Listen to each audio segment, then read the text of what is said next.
Gill on 97.3 ESPN. Now, live inside the Matt Black Kia Studios, here's Mike Gill.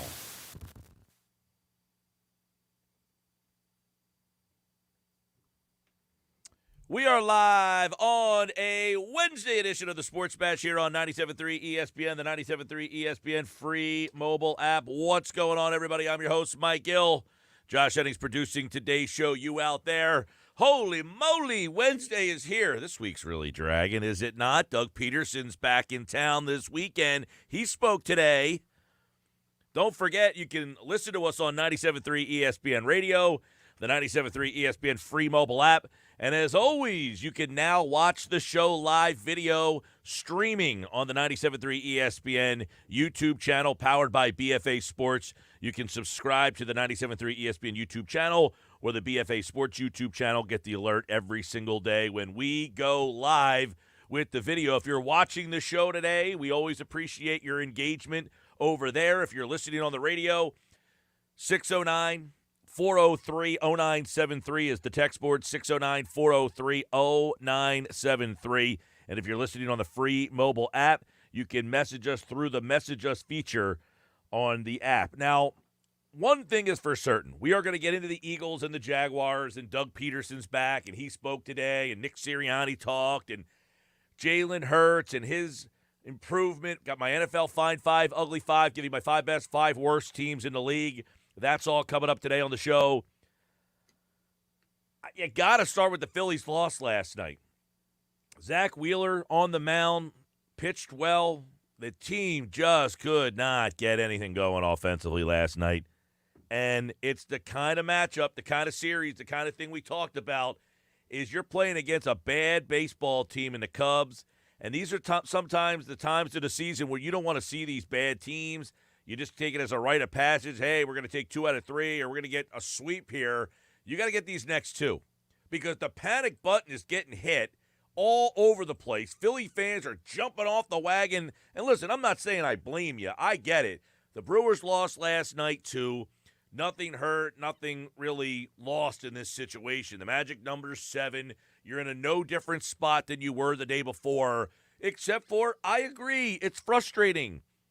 The offense didn't come up last night. It looked like a tight baseball team. It looked like a team that the moment was a little big for last night. I got to be honest. You went on the road. Now, listen, Wheeler pitched great. He gives up the home run, and he settled back in. The Phillies just could not get anything going with the offense last night. I took 1 positive, 2 positives, maybe 3 positives. There were some positives in the game last night. You know, every loss is not a lost night. But some of the positives that I take from the game, I think we need to at least address and bring up. I think that is fair, too. But the offense last night just could not get anything going. You know, against a guy, he's a veteran pitcher. And I think the Phillies looked a little tight last night. I do. I feel like it was a team that looked a little tight. I'm watching the game, and I'm thinking, all right, when's this offense? You know, they're down 1-0. And you're thinking to yourself, when is this offense going to kind of get that inning where they get going, get some guys going? And look, I've been waiting for the last couple of weeks now for the middle of this lineup to start carrying this team. Somebody else other than JT Realmuto. Can you give me something? Well, one of the few positives that the Phillies got going last night off Stroman, who really pitched well last night. 7 innings, 6 strikeouts, just 4 hits. Marcus Stroman pitched a good game last night. Tip your cap sometimes to the other guy. But Harper finally came up in a situation. He got the RBI double, tied the game up. He had 2 hits last night. It's the one positive offensively I can really take from the game. Nick Castellanos had a hit. They only had 5 hits in the entire night last night. I thought Wheeler looked pretty good. But here's a question I have about Wheeler. He went 6 innings. He threw 62 pitches. And now, I'm not saying that that's the reason they lost the game, but you brought Connor Brogdon in the 7th inning, and he gave up the second run of that game. You can make an argument that why wasn't Wheeler back out there? I don't know that I love Rob Thompson's answer last night about Brogdon. They didn't want to use certain guys. You knew your bullpen was a little short. Why doesn't Wheeler with 62 pitches maybe go into the 7th? I get it. Wheeler's coming back from the injury, but isn't this game pretty important right here to not have to use Wheeler again potentially down the road against the Houston Astros in that final series? He threw 59 pitches, I think, the last time he pitched, Zach Wheeler. Was it not fair to probably wonder if he could get to 75 pitches yesterday? Now, I don't think we're asking a whole – we're not splitting the atom here. We're asking for you to go to 75 pitches. Wheeler was 62. He comes out of the game. He seemed to be dealing. He looked pretty good. And Rob Thompson said after the game last night, who wasn't available? Dominguez wasn't available. A couple other guys. I know Dominguez was at the top of my head. So, listen, your bullpen was a little short last night. You got to go to Brogdon. Brogdon's been highly disappointing. He's a guy that I've really had a lot of faith or hope for. I don't want to say faith. I had a lot of hope for. I thought Brogdon could have been your Ryan Madsen setup kind of guy. He has been disappointing this year. And he gives up that run. And the run holds up 2-1, final. Left on base, 4. It's not like they had a lot of opportunities last night. Couple ground into double plays. Alec Boehm's really scuffling. Had 2 ground into double plays last night. Look, Philly's got to get it together. I'm not going to sit here and lecture you not to bail on this team. They have let you down enough that you can do whatever you want and handle it however you may at this point. I had some people tell me last night, I had a buddy of mine text me, says, I don't even want the Phillies to make the playoffs if this is what I'm going to get. Listen, this team needs to make the playoffs. Why? Because there is no recourse to fix it if they don't. You might say, well, what is making the playoffs going to do? Are they going to win the World Series? Probably not. But if they don't make the playoffs, they enter next season with what? How do they fix this thing? If they don't make the playoffs again, you're going to sit here and say, I don't want them to make the playoffs because there's no recourse here. You're not trading Bryce Harper. You're not trading JT Realmuto. You're not getting rid of these guys. Not getting rid of Schwarber. You're not getting rid of Castellanos. You're not getting rid of Wheeler. I doubt Nola's going anywhere. So if you don't make the playoffs, you're coming back with a similar group of guys. So you might as well enjoy playoff baseball and at least get the taste and hope that gets you to the next step in your development here. I think it's fair to be disappointed about what happened last night. You play against a team like the Chicago Cubs this stage of the season, you got to win the game. And if you don't, you better take 2 out of 3. You cannot come in tomorrow morning. I cannot come here tomorrow and say that Aaron Nola lost this game. Hey, Aaron Nola, this is your spot, dude. Everyone's questioning your September performances. Here you go. Shut them all down. Win that game tonight. Suarez on Friday. You got to go into this weekend. You have to go into this weekend with 2 out of 3. You know, I said it. 2 out of 3 in this series. All right? This is what I asked for. 2 out of 3 in this series. And 3 out of 4 against the Nationals. That's 5. Milwaukee would have to go 7-2. They lost last night. So they would need to go then, 7-1 over these last 8 games. They have 8 left. The Phillies have 1 game at hand. The Phillies get the game tonight. Coupled with a Brewers loss. If the Brewers lose tonight and the Phillies win, that's a big difference. And we had the Brewers game on 97.3 ESPN, so you can kind of check in on them to see how they're doing. Right? You can check in on the Brewers. They were losing last night when the Phillies already lost. It was kind of like, all right, well, they lost. And I know that's not the way that people want. You don't want to back yourself in to making the playoffs. I totally understand that. But guess what? You guys are sports fans. You should understand. You could look horrible for a week in baseball. When the lights go on and the game matters the most, you might play your best baseball. And people are always like, well, this is the team you don't want to play right now. And then you get into that game when everybody said you were the team that nobody wanted to play, and then you don't play very well.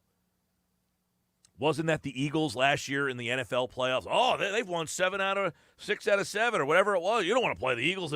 Yeah, they looked horrible. And that's why I'm not one of these people that are saying, you know what, I don't even want the Phillies to make the playoffs. Because if they don't make the playoffs, there's not going to be anything that changes.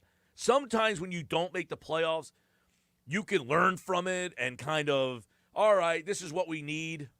If the Phillies don't make the playoffs, what do you want to see happen? What's going to change? I don't know what can change if the Phillies don't make the playoffs. I don't know what they can do in terms of, well, we didn't make the playoffs, let's do this. Outside of, okay, let's trade Rhys Hoskins. He's been here. We're not making the playoffs. Maybe we need to change that. Okay, fine. Gene Segura might not be here next year. His contract is up. Maybe it's them saying, hey, Bryson Stott, you're going to be our second baseman. We're going to make a run at one of these talented shortstops in the free agent class. Okay, fine. Alec Boehm, I would imagine, is not going anywhere. Kyle Schwarber's not going anywhere. Brandon Marsh is not going anywhere. Nick Castellanos is not going anywhere. Bryce Harper is not going anywhere. JT Realmuto is not going anywhere. So really in your everyday lineup, Rhys Hoskins, who's your two-hitter, and Gene Segura, who's been one of your more productive guys, they could both be gone. Now, I think a big thing would be if you added a shortstop and that guy was a middle-of-the-order type of player, okay, now you've changed the dynamics of the team. But that could happen whether they make the playoffs or not. That's not a result of not making the playoff. That is, hey, we do recognize that Segura's contract is up. How do we improve this team? Segura leaves. We got to replace him. We'll move Stott to second. We'll go get a shortstop. But your outfield's going to be the same. Whether you like it or not, you're going to get Nick Castellanos, Brandon Marsh, and Kyle Schwarber playing the outfield next year. JT Realmuto's catching for you. Alec Boehm's playing third. Bryson Stott's playing either second or short. Your only spots that are up in the air are wherever Segura is the shortstop or second base, wherever Stott ends up not going, and maybe at first base. Other than that, you're looking at the same team. So to sit here and say, I don't want them to make the playoffs, what are they going to do? Nothing. So get in and see if you get hot. It's asinine to say you don't want to make the team to make the playoffs. It's one of the most ridiculous things I think I've heard. My buddy texted me, like, this team, I don't even want them to make the playoffs. I said, are you out of your mind? They haven't made the playoffs in how long? You think them not making the playoffs is going to make this thing change? Of course it's not. You get to the playoffs and then maybe you get knocked out in the first round like the Eagles did last year and realized when they got in the playoffs, they got a taste of how far off they really were. That's why you want to make the playoffs. Because if you go into the playoffs and get your ass kicked, you realize, man, we made the playoffs last year, but we're pretty far off from these other 3 teams or 4 teams or 5 teams or however many teams are letting into the playoffs at this point right now. 609-403-0973. Text board is open. 609-403-0973. Text board is open. If you're listening on the 97.3 ESPN free mobile app, you can message us through the app on your phone. And if you're watching the show live on the 97.3 ESPN YouTube channel powered by BFA Sports on the BFA live stream, let us know. Geoff is watching on the YouTube channel. He says, you are right, Mike. The Phillies must make the playoffs. The good news is they will make it. You know, Geoff, I think they'll make it. I do. It's so frustrating when they lose, and then you have to sit with it for the full 24 hours and have everybody complain and complain and complain. It's baseball. Teams lose. It's frustrating in the moment because you scored one freaking run. So, yes, but I don't care. Get into the playoffs. Get in, and hopefully when you get in, that's the week that you're playing your best baseball. Right now, you're not playing your best baseball. So if you ass backwards yourself in, that's fine. Just get in there. Just get in, and hopefully on the day when you need it the most, snap.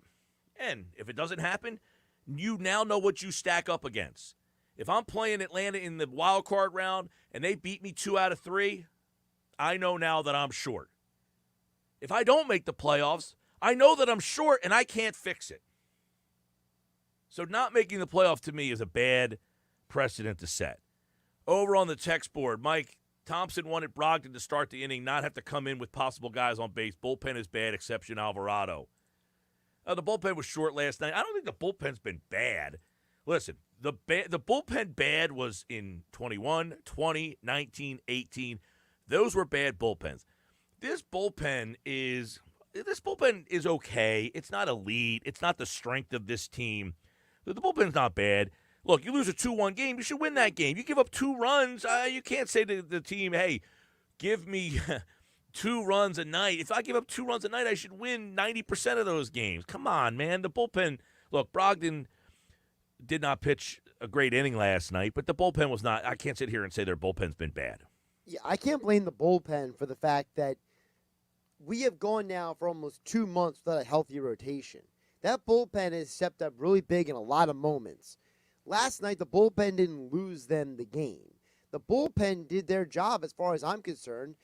Brogdon pitched the one inning and he gave up the run. I mean, listen, I'm not saying that they did the great job last night. I would have said, why not Wheeler for an extra inning last night? Well, probably because he's on a pitch count or something still. I know they talked about... Well, I thought the pitch count was 75. I thought that's what Frank said yesterday was that they were going to go to 75. Yeah, but then after the game, I think Thompson said something like, well, it wasn't, literally a number. We were just kind of gauging him. All right, well, there's no literal number then. I thought last week he threw 59. He was right. at 62 yesterday. So that, to me, is not a lot of progress. That's 3 extra pitches. That, to me, doesn't sound like he made an incremental, jump right. from 59. To me, 60 would be the number. 59, I know, in your mind. 60 is where they probably said. And then the next start, you would go from 60 to 75. Right. Right? You would think. Why would you go from 59 to 62? That doesn't make any sense. That doesn't sound like a lot of progression in my mind. To me, hey, you threw 59 last time. Let's see if we can get you about 75 this time. Get us one more inning, and then let's go from there. That doesn't mean they win the game. That's my point. I'm not sitting here being critical that they made the decision because I don't know that if I did it my way that I'm saying. It's just how I would have done it.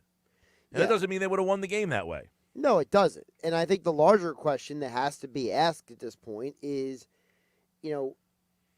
can this team figure things out before the playoffs start? Yeah, right? of course. Like, I'm not worried that if It's they not get in the playoffs. It's not a one-game ultimatum. I'm not worried by the fact that they lost a game to the Cubs, that if they get in the playoffs, just because they lost to the Cubs, that means they're not good enough to win. The Phillies have proven to me over and over again this season, they've beaten the Dodgers. They have basically beaten, I think they won the series with the Cardinals. I think the season series with the Braves, I think the Braves might have won by 2. I think it's like 8-6 or I don't know what. I think the Braves won 2 more games than the Phillies did. I mean, they swept them. It was 6-6. The Braves swept them. So that was 6-9. And then they split. So 8-11. I think the Phillies were 8-11 against the Braves. So it wasn't like the only team that dominated you throughout the course of the year was the Mets, and that doesn't matter either. I don't care what you did in the regular season against these teams. We talked about it before. 2015, the Mets lost every single game they played in the regular season against the Cubs. They went to the playoffs and they swept the Cubs. Everything you grew up with as a sports fan, everything that you taught yourself or learned as a sports fan growing up. Listen, I grew up in the 80s, 90s, 2000s watching sports, and we had these thoughts. It's so different now. Back then, there were really great teams. There were dominating organizations. Sports is now so much more of an even playing field. That 95-win teams, they're not much better than 83-win teams. Maybe they didn't get hit as hard with injuries. Maybe they played teams when they had injury problems. But for the most part, a lot of these teams are so evenly matched. There's so much parity in sports.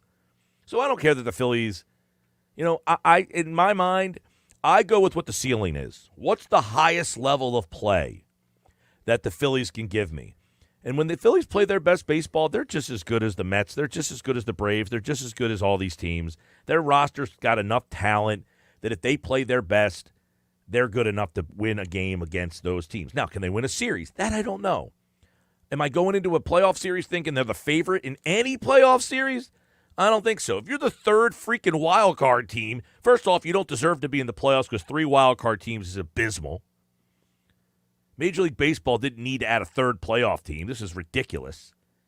And you could make the argument that, well, the Phillies make the playoffs as the third wild card team. They don't deserve to be in anyway. They have been in the race for the second, and they're still kind of in that race, right? Where are they with the Padres right now? I know they're a game and a half up on Milwaukee. They are 2.5 behind San Diego right now. So, and by the way, Rich is listening on the free mobile app, and he puts this wrinkle into the mix.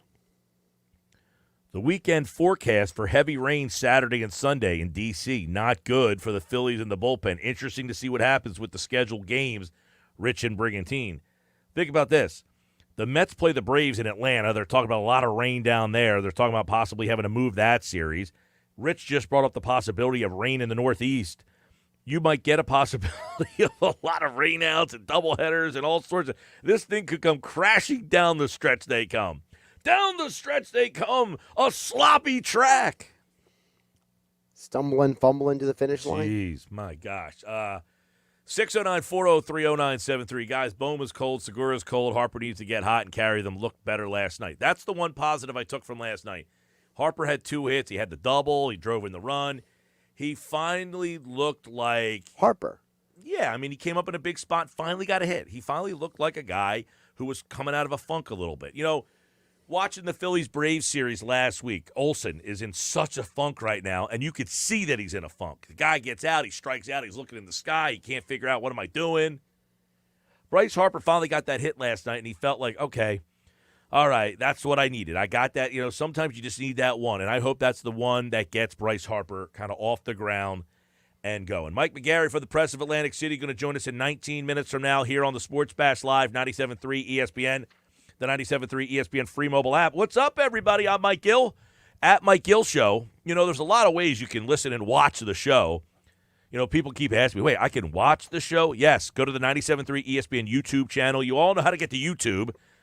And just search 973 ESPN. The video is powered by BFA Sports, the BFA live stream. They do a great job. You can watch the show, see all the guests. And if you're watching the show, you might get some extra benefits. Keep watching to find out what I'm talking about. Also, 973ESPN.com, the free mobile app. You can listen on the app. You can watch the show through the website, through the app. And that app is powered by our friends at First Bank of Sea Isle. You know, the app is such a great feature. You could take us wherever you go. If you're walking your dog, sitting on the beach, reading a book, you get the Sports Bash on, just crank up the Listen Live feature on the app and take us with us. You can even watch the show on the app now. So get that app. We give away a ton of things on the app, including an overnight stay and a $100 gift certificate to Ocean Casino Resort. We're going to draw that winner on Friday's show here on the Sports Bash. How do you enter? The only way to enter is to get the app. The only way to enter, you have to have the app to enter to win that $100 gift card and the overnight stay at Ocean Casino Resort. There you go. For those of you watching, all the details are right there on the video screen. I'm Mike Gill. This is the Sports Bash. We're brought to you by your Delaware Valley Acura dealers with new inventory arriving daily. Find your award-winning local Acura dealership today. Check out Acura's lineup online at DelValAcuraDealers.com. I watched 2 more episodes of Dahmer last night. Something wasn't right with that guy. You think? That's just what I'm saying. That's just what I'm saying. More Sports Bash coming up. We live in a community that cares. We make sure everyone eats, everyone plays, everyone stays warm, and everyone is protected. We support our youth in organizations that teach the value of community and self-worth. We make strides against breast cancer every day. Together, in this community, we make a difference. RK Chevrolet, RK Kia, and RK Subaru, proudly serving our community since 1982. The Claridge is the best destination to stay and play on the boardwalk in Atlantic City. Just steps away from the ocean, the Claridge has it all. The city's ultimate rooftop bar, wonderful restaurants, classic guest rooms with ultra-high-speed Wi-Fi, and 100,000 square feet of banquet and convention space for events and the wedding of your dreams. Book at Claridge.com for the best rates and find the best package for your stay. Discover all the Claridge has to offer.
When it comes to taking care of your physical wellness, maintaining good health of your bones and muscles, you want a team of doctors you can trust and who hold themselves to the highest standards. At Premier Orthopedic Associates, we believe that you should live life at your best. Our team of non-operative and operative orthopedic specialists strive for the highest standards, exceptional outcomes, and happiest patients. Come and experience the Premier difference.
.228, Mike McGarry from the Press of Atlantic City joins me in about 10 minutes from now. A little less than 10 minutes. Mike Gill Sports Bash, 97.3 ESPN, the 97.3 ESPN free mobile app.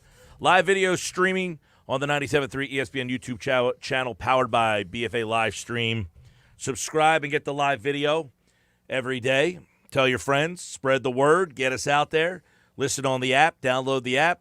Watch on the app. Watch on the web. Hey, don't forget, another chance for you to qualify to enter to win Eagles Monday Night Football tickets, club box seats when they play the Commanders in Philadelphia, November 14th. And if you are lucky enough to enter, we'll see you for Happy Hour Friday, October 28th at Garden State Beer Company. We'll be there for a live show. One lucky winner is going to walk away with the tickets. Who will lose first? The Eagles or the Dolphins? You know, they're the last two undefeated teams, right? The odds are interesting here. Who will lose their first game? Now, Miami plays tomorrow night against the Bengals. The game's in Cincinnati. If they win that game tomorrow night on the road at Cincinnati, they play the Jets on the road, the Vikings at home, the Steelers in Week 7 at home. They're at the Lions and then at the Bears. That's their up to Week 10. The Eagles play the Jaguars, the Cardinals, the Cowboys, the bye week, and then the Steelers and the Texans, and then they hit week number 10. Who loses first? I say the Dolphins lose Thursday night. You think so? I think they're playing coy with this whole Tua thing. I mean, you're telling me a guy's back locks up on him. in the middle of a game on Sunday, and he's just 100% good to go Thursday. Come on, that sounds a little far fetched. You think it's far fetched? Yeah. Yeah. I mean, listen. I don't know, man.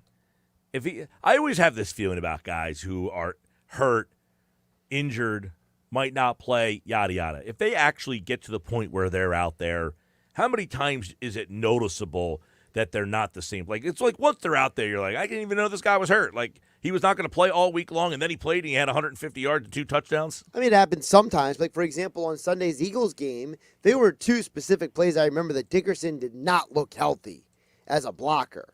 Now, there were other plays where he looked really good. So I think there were a couple times that Dickerson was obvious he had trouble setting his feet because of whatever that foot issue is, and it didn't go so well for him. So it might. So as a game as a whole, yes, you can still be a solid, competent, good NFL player, in my opinion. But I think Tua, because of his injury history, that is part of what I'm factoring in here with him, because he's a guy who's had a gazillion injuries. And by the way, one of those injuries is an ankle injury, okay? Don't forget he's had tightrope surgery on both ankles. So you're already dealing with a guy who is not 100% physically coming in. You know how it is every time you get an injury, you're 100% less than the last 100%? Yeah, listen, if Tua plays tomorrow night, I'm not all that concerned that he's not going to, not going to be the same guy. I think as long as he's out there for me, that's what I need to know. If you're out there playing, okay, then I feel like you give me the best chance to win. Now, the question is, what is Cincinnati? Cincinnati has been disappointing so far, but last week they at least turned the corner. They beat the Jets. Hard to kind of tell. Yeah, it's the Jets. But you're hoping that that's the game that you found yourself, and right? A short week on the road, so Miami's in a tough spot. Not to mention, now Miami has to deal with similar to what the Eagles are dealing with, right? They're the number 1 team in the power polls. Everybody's talking about you. You just beat the Bills. You know, they beat the Bills. They didn't look all that good. They scored 19 points last week. I mean, here's the thing for me with Miami. And we're going to do Fine 5, Ugly 5 tonight at 4:45. So who are my 5 best, 5 worst teams? Where does Miami rank on my list? Tune in tonight, 4:45 to find out. I'll say this.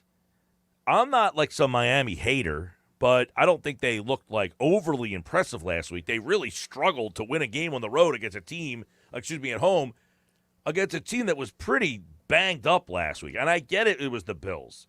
And you didn't score a ton of points in the Patriots game either. That Patriots was, 20-7 basically? Yeah, everybody's going crazy because they had that come-from-behind win against the Ravens. Right. The Ravens game was was the game that was impressive. But then the question comes in, now that teams have 3 weeks of tape on you, how does that change that conversation? Yeah, well, and that's another good point, is the evolution of the tape. As the tape continues to come out, what did I see? Right now, I see Tua launching bombs. I mean, right. Waddle can get you underneath. He can get you deep. Tyreek Hill. I like the coach. That's what I could say about that team.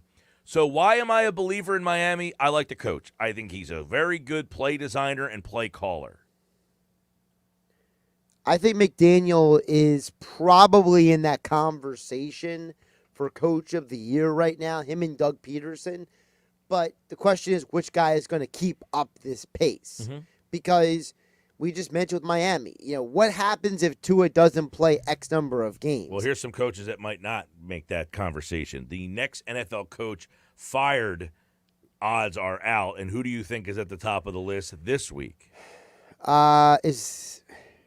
Kingsbury's got to be on that list, right? He's number 1. Oh, I know he's number 1. I thought he was just on the list. Wow. 3-1, Kingsbury. Next up. Well, I got number 1, so see if I can get number 2. It's all down from here, right? It's all downhill, right? There's no way I'm doing that. Some of these are irrational.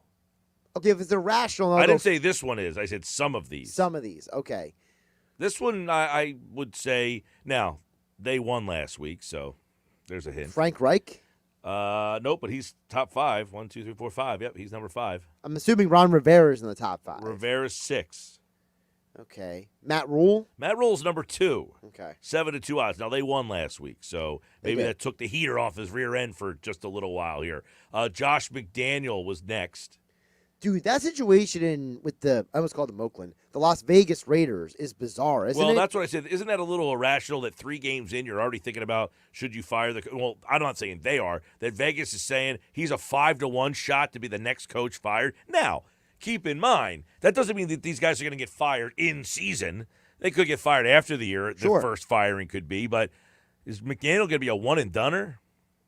I hope not, just because of the fact that I feel like what the Raiders are doing, I think they're going in the right direction. They cleaned house from the Gruden-Mayock fiasco, and they brought in, people that you would think are competent individuals. And they went out and made a big splash in free agency. That's another thing, and it's not like they spent frivolous money. Right. They went out and got Davante Adams. That's not like, that's just, for instance, and it's working for them. The Jaguars went and spent a lot of money on Christian Kirk and Zay Jones, and people were like, well, what are you doing? They went out and got Davante Adams. Pretty big move by them. They added someone on defense, too. Slipping my mind. Yeah, I forget the guy they got on defense. They did add somebody on defense. So they went out and got some pretty high-profile additions. So for them to be 0-3, I agree, is a complete disappointment. But are you already getting ready to think about that? I have to think that is Chandler Jones. They brought Chandler Jones in. There it is, yep. I would have to say that that's a bit irrational, which is also the next guy on this list. Less irrational in my mind, but he has the same odds as McDaniels, is Nathaniel Hackett. I have so many questions about Denver, too. I mean, you bring in this offensive-minded coach, you bring in Russell Wilson, and you hit the under on the over-under for 3 straight games. You're hitting the team total unders, too. I mean, what is going on? My favorite tweet of the week so far, we're at Wednesday, so that could probably be usurped, but is somebody tweeted that you traded multiple players, first-round picks, signed Russell Wilson to a 5-year, $240+ million contract, only to have your punter be named the AFC Player of the Week. I'm not sure that's what they were looking for when they made the trade to go get Russell Wilson, for God's sakes. I'm sure PT's happy. Yeah. I think if you look at it from this perspective, the Russell Wilson thing doesn't seem to be working out quite yet, but is that more on Nathaniel Hackett, the head coach? I mean, he's already had to bring in somebody to help him basically manage a game. Yeah, they literally brought in a consultant. For those who don't know, they talk about this on Sunday Night Football. There's literally a guy in the box. His only job is to help with time management. You know what, though? I don't know why more teams don't do that. I don't frown upon that. I give the guy credit for admitting, hey, I need some help with the time. We expect these guys, right? Why would I expect a head football coach to also be a time management expert? Well, maybe not an expert, but you expect them to have, like, for example, in our business, you and I run the board for our own shows, right? So we got to keep an eye on the clock ourselves. And we might always get it perfect, but we have an idea. Hey, Mike McGarry's coming next. We got to go to commercial break. Yeah, right? But I'm saying, like, these guys are designing plays, calling plays, running this, running that, blah, blah, blah. Like, I wouldn't be an expert of time, like management. That's not something that, you know what I'm saying? Like, for instance, I always said, Todd Rank, who I used to host the show with, he would be an expert in calling timeout and managing a clock. If I was ever a head football coach, that would not be my expertise. I would have him standing right next to me, telling me when to call a timeout and all that stuff. He is very mathematically, like, I know the play clock is here. This is how much time we have. Like, he can do that on the fly quick. That's not my expertise. So I don't frown upon, like, I give Nathaniel Hackett credit for saying that's not my expertise. I need someone to come in and help me with that. I don't look down upon that. We're like looking down upon the guy because he admitted that, hey, I have a flaw in my coaching. That's not my strong suit. Let me bring a guy in who can help me with that. I give him credit. Then what is his strong suit? Well, that we don't know yet. That is yet to be determined. But he was really failing at that. More Sports Bash coming up, 97.3 ESPN. Mike McGarry from the Press of Atlantic City. What's the panic meter for the Phillies after last night? All that and more, plus the Giants lost on Monday night. The Eagles won again. So what's the NFC East look like to Mike McGarry from the Press of Atlantic City? Don't go away. You're going to want to hear what he has had to say, Eagles fans, about your team and the Phillies. That's next. This is the Sports Bash on 97.3 ESPN, the 97.3 ESPN free mobile app, and live video on the 97.3 ESPN YouTube channel powered by BFA Sports.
We're here at the brand new RK Service Center. Got to be super excited about all the things that are going on here at RK. We are. We're super excited. We've been waiting this for a long time. We're very proud of this facility. We are hiring new technicians, so we're offering a $1,500 sign-on bonus. You can check with our managers in terms of the details on that. But along with that, we offer healthcare, dental, eye, 401k with a match, and on it goes. No better place to look than right here at RK Auto Group. RKAutogroup.com, but individually for each manufacturer would be MyRKChevy.com, MyRKKia.com, and MyRKSubaru.com. When it comes to taking care of your physical wellness, maintaining good health of your bones and muscles, you want a team of doctors you can trust and who hold themselves to the highest standards. At Premier Orthopedic Associates, we believe that you should live life at your best. Our team of non-operative and operative orthopedic specialists strive for the highest standards, exceptional outcomes, and happiest patients. Come and experience the Premier difference. The Claridge is the best destination to stay and play on the boardwalk in Atlantic City. Just steps away from the ocean, the Claridge has it all. The city's ultimate rooftop bar, wonderful restaurants, classic guest rooms with ultra-high-speed Wi-Fi, and 100,000 square feet of banquet and convention space for events and the wedding of your dreams. Book at Claridge.com for the best rates and find the best package for your stay. Discover all the Claridge has to offer.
Sports Bash is live at the Gallery Bar booking games on Mondays. You can get there for the football season. Cheers your favorite drinks while cheering on your favorite teams.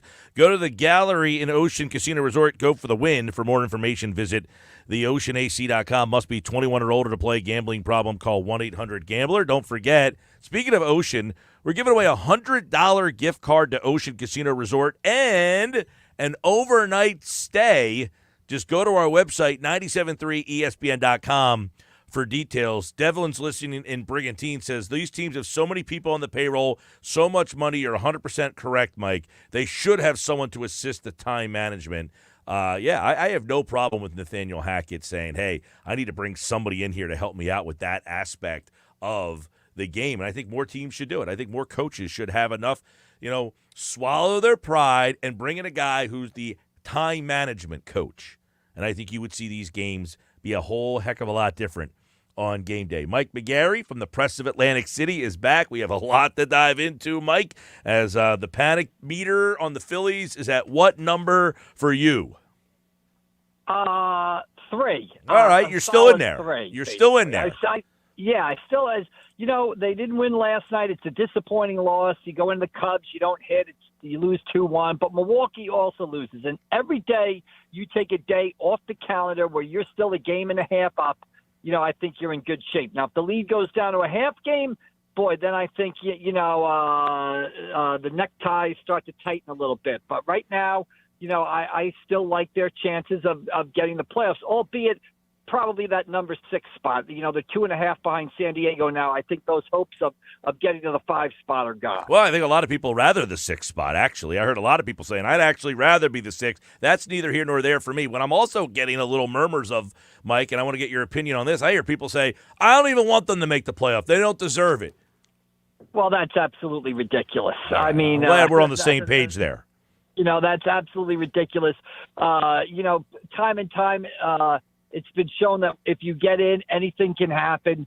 And to your previous point, I've spent half my life underestimating the St. Louis Cardinals, both watching them beat the Mets and the Phillies in big spots. Remember 2011. So, and they still have Goldschmidt and Arenado on the team. So St. Louis is no picnic at all. No, look at that team where they are. A month ago they were in the wild card mix. Now they're firmly ahead in the Central.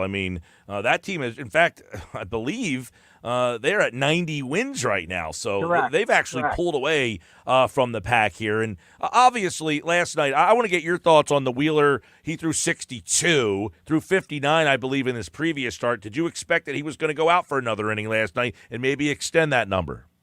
Maybe one more inning, but I knew they aren't going to push him beyond, maybe 10% of what he threw in the first game. So the plan was always to have him back at maximum ability for that game 1 start in the postseason. So, I wouldn't even expect him to see really extend it in his next regular season start. The plan was always for him to use these 3 last regular season starts to work to being back at maximum ability for that first game in the playoffs. So I know it's disappointing to see him leave the game after 62 pitches, but it's a cold night in Chicago.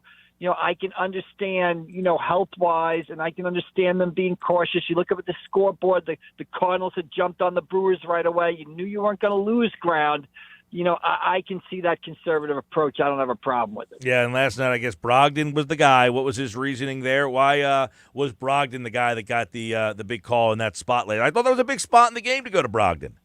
Yeah, just they had used a lot of guys the day before, even though they were off. They just have an extended bullpen, and they don't have a lot of options there, basically. And Brogdon's kind of been disappointing this season. He's been a guy who was a promising pitcher, a promising live arm, and he just hasn't delivered, and he didn't deliver again last night. And just you look at it, for that sort of point in the game, there's just not a lot of options there. They probably wanted to stay away from Eflin, considering how he had pitched. Probably too early for Sarah Anthony there. David Robertson is running on fumes, as we said. Brad Hand is now on the injured list. Corey Knable's no longer there. There's just not a lot of options down there. Nope. Magic number 7. Mike McGarry is the Phillies and Brewers tonight. You got a Nola night, right? He's been good in September. This is not the night for him to slip up. Yeah, I mean, I almost feel bad for Nola at this point. It's like every time he pitches after September 1st, it's a referendum on his career. I think he's pitched very well this season. And I don't think the Phillies, if Nola were to ever leave, I think that's when Phillies fans would really appreciate what he's done here. Hardly anybody in baseball has thrown as many innings as he's had the last couple of years. He takes the ball every fifth day. He gives you an outstanding effort most of the time. Is he perfect? No. But, I think we've got to get away from a little bit, every time Nola goes to the mound on September 1st, it's a referendum on how clutch a pitcher he is. Last night, Mike, the lineup, I think, is the lineup you would see in game one of a playoff series, right? I mean, is that these last 9 games, is Rob Thompson throwing his playoff lineup out there? Yeah, absolutely. With Castellanos back last night, you had the lineup that you like. You would like it to be a bit more productive against a Cubs team. But, again, it just goes to show you, and it happened in New York last night, too, with the Marlins and the Mets. These teams that have nothing to lose or nothing to play for just seem to be, a pain in the rear end of these teams that have everything on the line, basically. And, we've seen it time and time again. I mean, how many years have we seen the Mets play the Marlins late in the season, and the Marlins sort of spoil the Mets' dreams and hopes of the postseason? And they could be doing it again. Yeah, absolutely. The Mets and Braves, this is down the stretch they come. You got the possibility of games being moved. This is going to be a little interesting for the Metropolitans. Yeah, absolutely. I think, in fact, tonight, Mike, to me, is a must-win for the New York Mets. I mean, there it is. I'm assuming that Atlanta's going to beat Washington. The Mets cannot go into Atlanta a game behind the Braves. They got to, at the very least, go in tied, ideally a game ahead. I think if the Mets want to win the division, they have to win tonight. Tonight is no doubt a must-win for the Mets. Can't go into Atlanta a game behind the Braves. If they do, they're not going to win the division. All right, there you go. Mike McGarry from the Press of Atlantic City. Let's go to Monday night. What you learn about the NFC East after 3 weeks? Well, I learned, I think Dallas's defense is pretty good, and I learned the Giants, as I suspected, are not quite there yet. Have they improved? Yes. But do they still have a ways to go? Yes. I mean, you saw the tackle Evan Neal have kind of a rookie nightmare type of game where every time I looked up, he was a blue shirt was running by him, followed by Evan Neal picking Daniel Jones up off the ground, moments later. So a learning experience for the rookie. I think the Giants are a young team. There's no doubt they've improved. They look like they might be headed in the right direction. There are still long-term quarterback prospects there. And on the flip side, looking at Dallas, I mean, I think, you have to like what their defense has done so far this season. And they just seem to have enough playmakers on offense with CeeDee Lamb and Pollard, to get things done, though I still think they're not as good as the Eagles. With that, if they continue to win with Cooper Rush, is there a thought? I think they go back to Dak Prescott, to start as soon as he's healthy. I don't think you can rely on Cooper Rush. Sooner or later, Cooper Rush is going to hit his certain level right there, and I think Dak Prescott is still a better quarterback and a better long-term answer for the Cowboys. So, I don't see them. I know Jerry Jones said something like he hopes he has a quarterback controversy, and he might be on his way to one, but to me, there is no controversy. Dak Prescott has proven over time that he's the better quarterback in Dallas. And the one game he did play was against Tampa. Dallas was not great, but look at how good Tampa's defense has been so far this season. All right, Mike McGarry from the Press of Atlantic City, and he is back on Friday's show to get you ready for the weekend. Big baseball weekend, the final weekend of the baseball season, and then, of course, the NFL week number 4. Mike, appreciate it, bud. Okay, we'll see you later. Thanks. All right, that's Mike McGarry from the Press of Atlantic City at AC Press McGarry. Follow him there. And, of course, right here on the Sports Bash, Mondays, Wednesdays, and Fridays, we talk to Mike. Hey, I need caller number 7 right now, 609-573-3776, 609-573-3776. Caller number 7 right now. You are entered to win an Eagles-Commanders club box seats for Monday night, November 14th game at the Link. You must be present to win at Garden State Beer Company on Friday, October 28th. Caller 7. Good luck.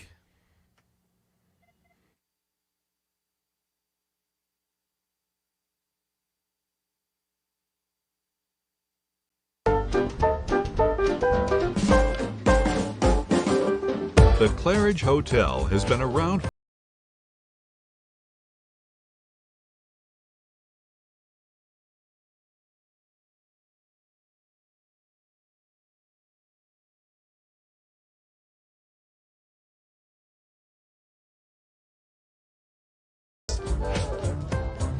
Book your getaway today at Claridge.com.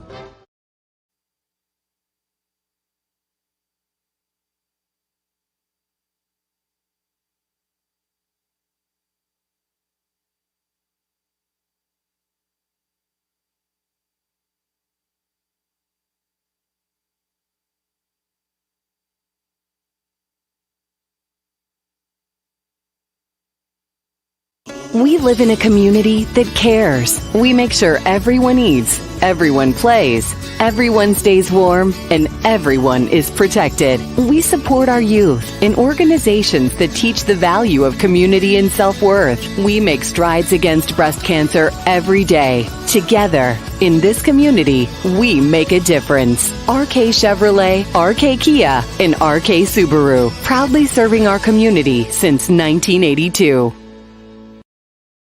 The Claridge is the best destination to stay and play on the boardwalk in Atlantic City. Just steps away from the ocean, the Claridge has it all. The city's ultimate rooftop bar, wonderful restaurants, classic guest rooms with ultra-high-speed Wi-Fi, and 100,000 square feet of banquet and convention space for events and the wedding of your dreams. Book at Claridge.com for the best rates and find the best package for your stay. Discover all the Claridge has to offer.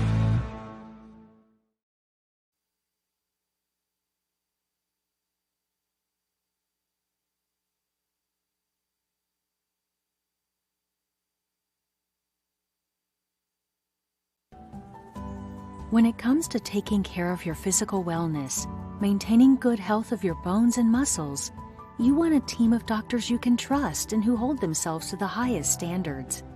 At Premier Orthopedic Associates, we believe that you should live life at your best. Our team of non-operative and operative orthopedic specialists strive for the highest standards, exceptional outcomes, and happiest patients. Come and experience the Premier difference.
I like that. Yeah, me too. WENJ HD Millville, Atlantic City. A Town Square media station serving all of South Jersey. This is 97.3 ESPN. This is the Sports Bash with Mike Gill on 97.3 ESPN. Now, live inside the Matt Black Kia Studios, here's Mike Gill. After 3 on a Wednesday, Sports Bash Live, 97.3 ESPN, the 97.3 ESPN free mobile app. Streaming live video on the 97.3 ESPN YouTube channel powered by BFA Sports. Subscribe to the channel, watch the show live. You can see John McMullen weekday mornings at 8 a.m. on Birds 365 on the Jacob Media YouTube channel. He joins us to talk a little Eagles midweek here. The two head coaches both speaking to the media today. Doug Peterson was back in front of the Philly media for the first time since his abrupt firing a couple of seasons ago. John McMullen, 97.3, obviously will have the game this weekend. And, John, you take a look at Doug Peterson. I know yesterday we had mentioned, he only talks to like 3 or 4 guys a week down there in Jacksonville. He had a full brigade of media, I'm sure, firing questions, and everybody wanted to know, hey, how do you feel about coming back to Philadelphia? And it looked like a much more relaxed Doug Peterson talking to you guys. Didn't he? That's, the Philadelphia media, more passionate than Jacksonville. So a little bit more laid back. And, I think it's suiting Doug well. He's obviously got that team headed in the right direction. It was hard to do worse than Urban Meyer. So he had that going for him right off the bat. I thought that was one of the easiest predictions of the offseason, is that Jacksonville would be very happy with Doug simply because of what they had before. But that team's playing well. It's not just Urban Meyer being thrilled to move on from all that nonsense, but they're actually playing pretty well. And I said, the Eagles have a top 5 offense and a top 5 defense so far this season. Well, the Jaguars are top 10 in offense and top 10 in defense. Yeah, I mean, we'll talk a little bit more about this Jacksonville team and the challenge that they bring, because I guess it looks to, as we talk about Peterson, what culture means to an organization. I don't know how you quantify it, John, but it's obvious that they have a lot of the same people down there, that Doug has changed something there, and now all of a sudden teams are looking at this team a little differently. Yeah, and that's why it is hard to quantify, because you don't know it until you see it. And now they're seeing it up close in Jacksonville, and they know it, and they know what it is. Same thing here after Chip Kelly left. You just saw it, and you saw the difference in culture. And to a certain degree after Doug left as well, because that last season was so difficult and everybody was sort of disillusioned. A lot of weird things happened. That was the pandemic year, obviously. So a lot of weird things happened, and obviously it started with Carson Wentz. And, I wonder if the Eagles would have fought through it and stuck with Doug Peterson, if he might have turned it around. Ultimately, I think he would have, but it's really hard to do that in the modern world because everybody has such a short attention span. They don't want to be patient. So it's really difficult. But it is, looking back, still kind of amazing.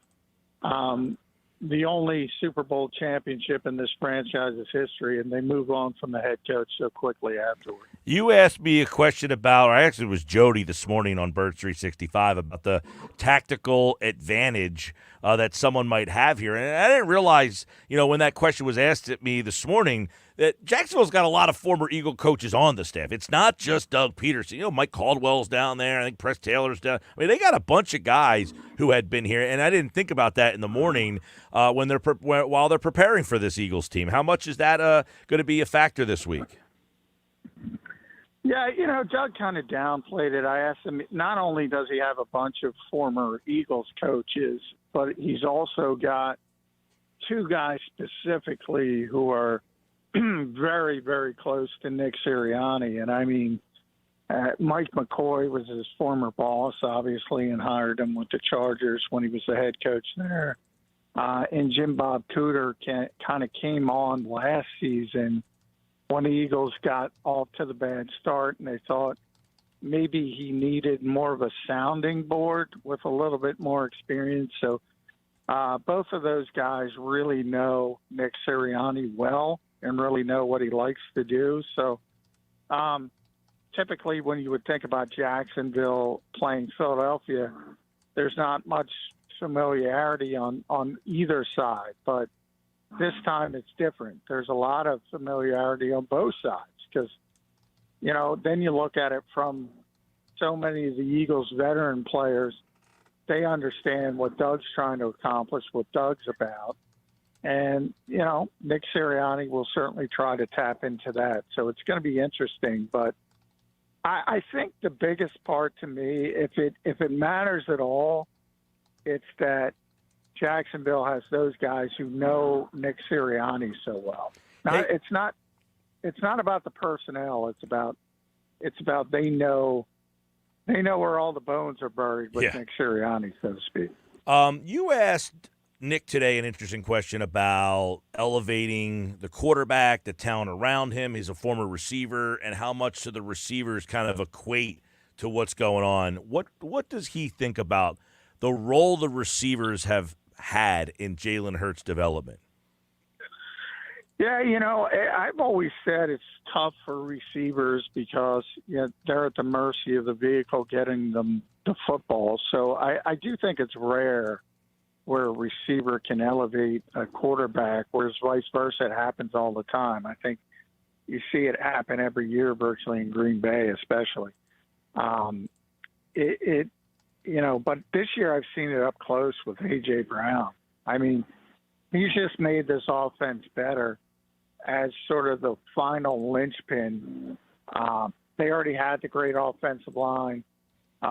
We knew Devontae Smith was a really good young player. We knew Dallas Goedert was a great tight end.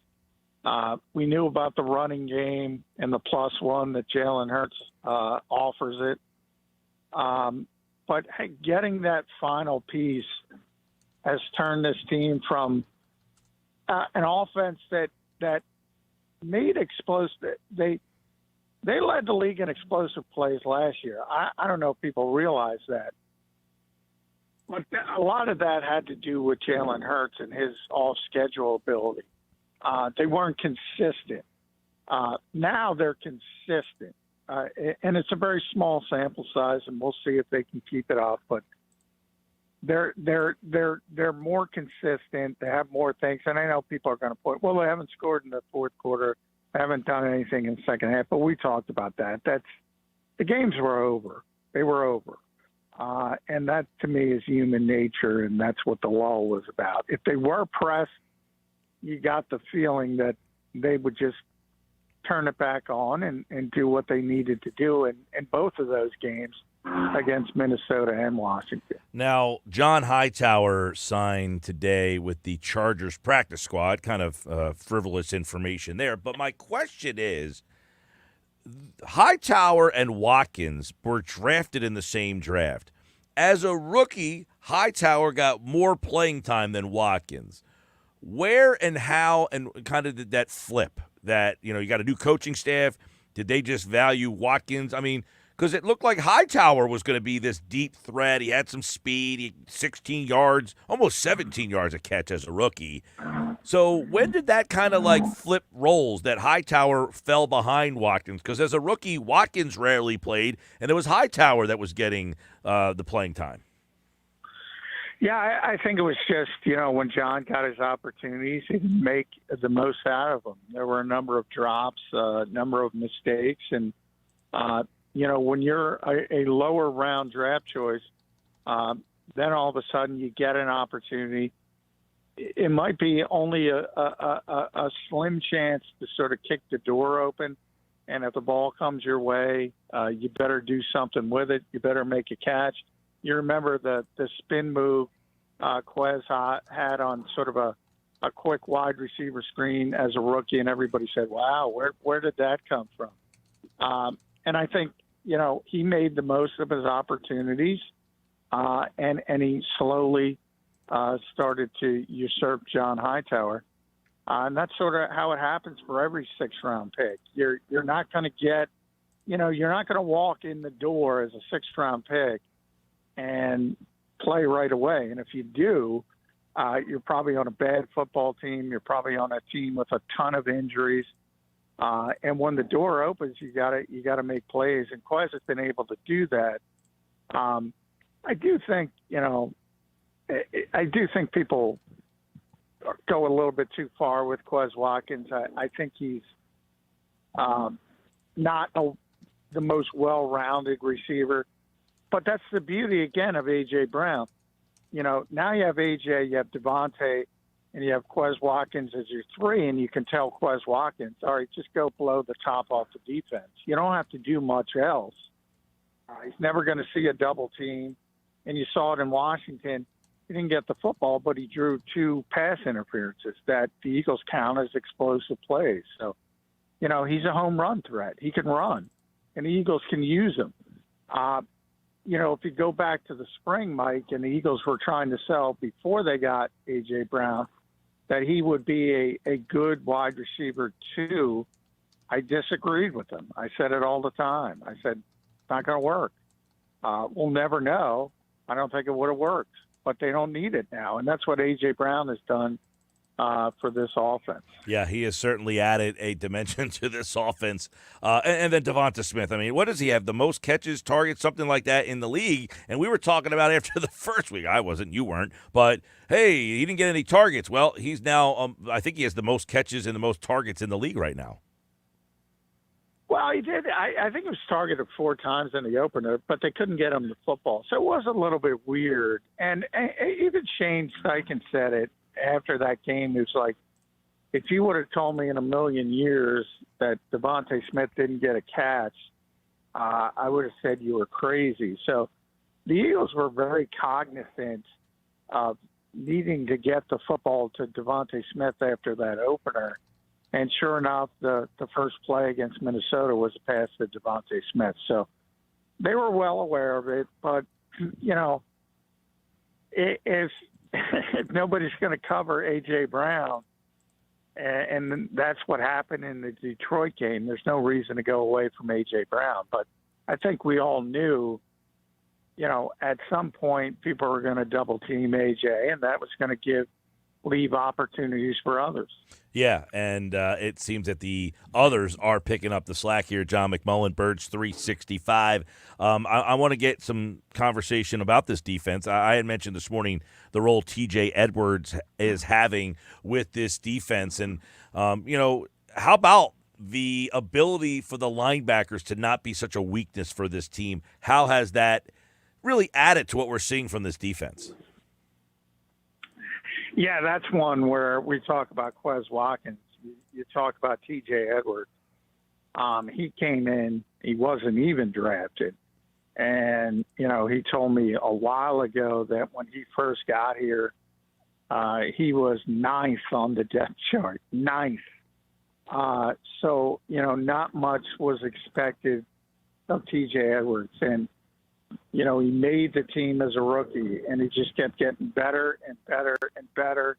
And I go back to last year even, sometimes it's better to be good. It's better to be lucky than good. They brought in Eric Wilson, who I still don't know why they thought was a better player than T.J. Edwards. Well, I do know. He could run, but he couldn't do anything else. He can't tackle well. He can't cover well because his instincts aren't great. But he was on a bad defense, and he made some plays. So I always described it as like a 20-point scorer on a bad NBA team. Actually, I was told that, and I loved it, so I kept using it. And TJ's just a good football player. And they finally had to put him on the field. And when they put him on the field, they couldn't get him off.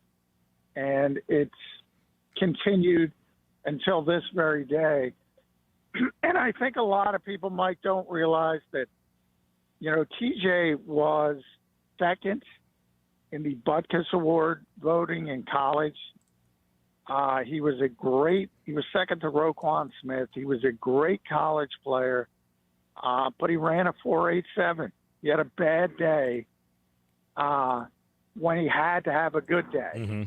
And when they see 4.87, they say, well, this guy can't play in the NFL. But TJ never ran a 4.87. Now, he's never going to be Eric Wilson. He's never going to be a 4.4 guy, 4.45. But he just had a bad day. So the Eagles got him. He probably runs a 4.65, which isn't great. But when you add in his instincts and his football intelligence, he's always going. He doesn't take false steps. He's always going in the right direction. And that turns a 4.65 into a 4.45. And you see it. Everybody knew he could defend the run. Now he's the best coverage linebacker. Yeah. And they have Kaiser White. And T.J. Edwards is their best cover line. Well, and we discussed. I'll continue to say that. We discussed it a little bit this morning, but there are some people wondering about what's Nakobe Dean's role. He's not getting on the field at all, and that's due in large part that they can't take Edwards off the field. Yeah, and he's not coming off the field, and you shouldn't hope he comes off the field if you're an Eagles fan. He's the green dot as well. He handles all the communication. He gets everybody lined up correctly. And I've gotten a lot of that as well because I think people were so excited about Nakobe Dean because he was the exact opposite in college. He was the Butkus Award winner, but he had all this hype and everybody said he was going to be a first-round pick and the Eagles get him in the third round and everybody remembers all the plays he made in college.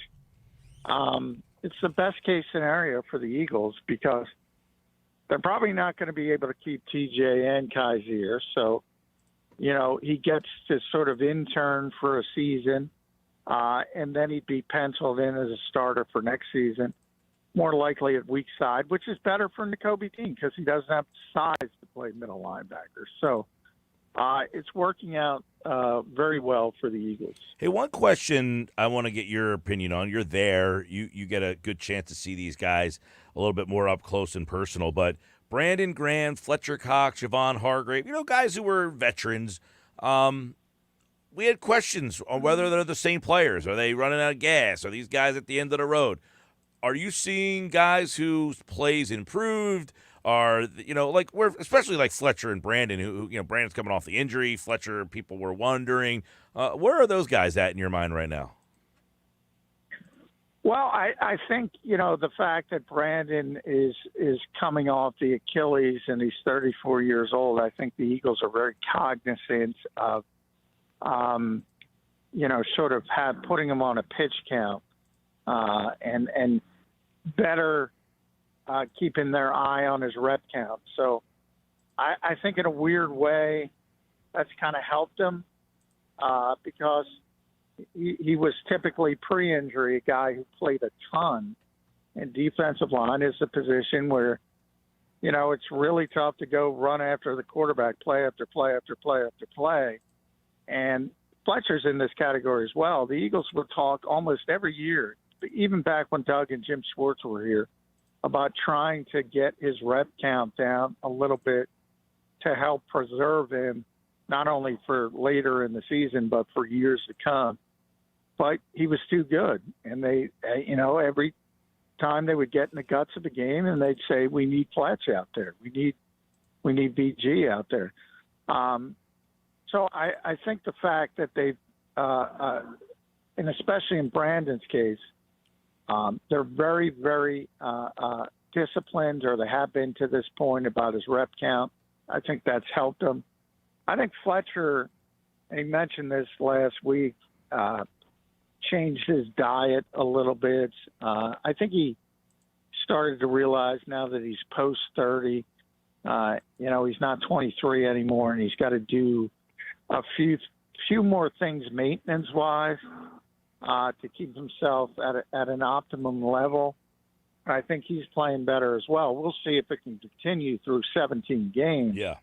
But the Eagles have good depth as well on their defensive line. They sure do, and it should be fun to see this matchup with Jacksonville. It's a young, up-and-coming team. We'll talk more about them tomorrow with John. Of course, Trevor Lawrence is here. Doug Peterson will be back. A lot on this Jacksonville matchup today, tomorrow, and Friday here on the Sports Bash. You can catch John McMullen, of course, weekday mornings at 8 a.m. on Birds 365 on the Jacob Media YouTube channel. John, thanks, bud. All right, thanks, Mike. Yeah, there he is. We'll get some thoughts because Doug Peterson, it will be back. And Doug said, one thing that's interesting, Doug said, is he has never seen the statue that he is a part of in person. This will be the first time he sees the actual statue outside of Lincoln Financial Field. I really think it's an interesting dynamic, if you will. The energy in that building, what it's going to be like. Because you have an Eagles team that right now people are flying high about. They love this team right now. It's, they're 3-0, and everything's about them. But you got Doug coming in. They're definitely not going to boo the guy. But you're so hyped about your team. Do you want to be hyped about somebody else that's coming in here to play your team? And then, you're going to get a little thank you, Doug video. Weird situation, I think. Pujols went back to the Dodgers this year with the Cardinals, the fans gave him a standing ovation. And then they were happy their team won. So is it something where the Philly fans can just turn around and say, hey, Doug, we appreciate you. Here's a standing ovation. We love you. Now we hope you lose. Yeah, I mean, they're not going to be cheering for him to win. I'm just saying, you are so hyped and excited about the fact that your team's playing well and this game's about to start. You're at home. And then you got to kind of give it up for this other guy before the game even gets underway. It definitely, I think, could zap some of the electricity in the air that you would normally have for the start of a game because all that energy and electricity is going towards this guy. Because I think they're going to give him a big welcome. I do. And they should, by the way. He's the only guy who ever won a Super Bowl for you. Sports Bash Live, 97.3 ESPN, the 97.3 ESPN free mobile app. Hey, guys. Don't forget, we got another chance for you to qualify today for Eagles, Commanders, Club Box tickets. We already got one qualifier today, and that was Geoff in Ocean City. So Geoff in Ocean City's qualified. Who's next? We're going to give you a chance to enter to win Eagles, Commanders, Club Box seats for Monday night, November 14th at the Link. Listen every hour on the Sports Bash. We'll be live at Garden State Beer Company on Friday, October 28th. So you have some time to enter. But we want to pack the place. We want to give someone a pair of tickets to go cheer on the Eagles as they host Carson Wentz in Philly. What do you think that night's going to be like? Oh, my Lord. Monday night, Carson Wentz. I feel bad for the poor guy. I really do. God almighty. Hey, when we come back, Ryan Rothstein's here. Take a look at the Phillies' chances, the Eagles' line for the week, and more. More Sports Bash coming up. We live in a community that cares. We make sure everyone eats, everyone plays, everyone stays warm, and everyone is protected. We support our youth in organizations that teach the value of community and self-worth. We make strides against breast cancer every day. Together, in this community, we make a difference. RK Chevrolet, RK Kia, and RK Subaru, proudly serving our community since 1982.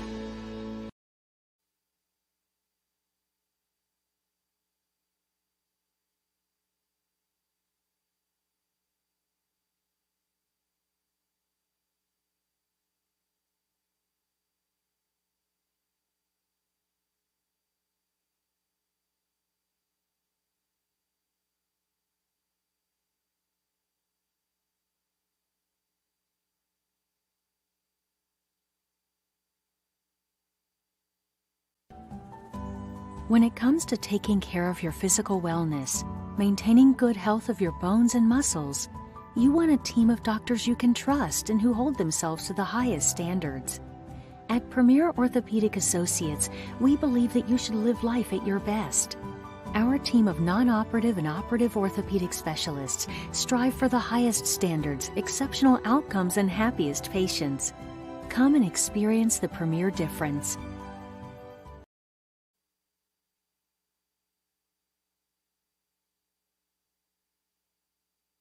The Claridge is the best destination to stay and play on the boardwalk in Atlantic City. Just steps away from the ocean, the Claridge has it all. The city's ultimate rooftop bar, wonderful restaurants, classic guest rooms with ultra-high-speed Wi-Fi, and 100,000 square feet of banquet and convention space for events and the wedding of your dreams. Book at Claridge.com for the best rates and find the best package for your stay. Discover all the Claridge has to offer.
on 97.3 ESPN, South Jersey's sports leader. Sports Bash 97.3 ESPN, the 97.3 ESPN free mobile app.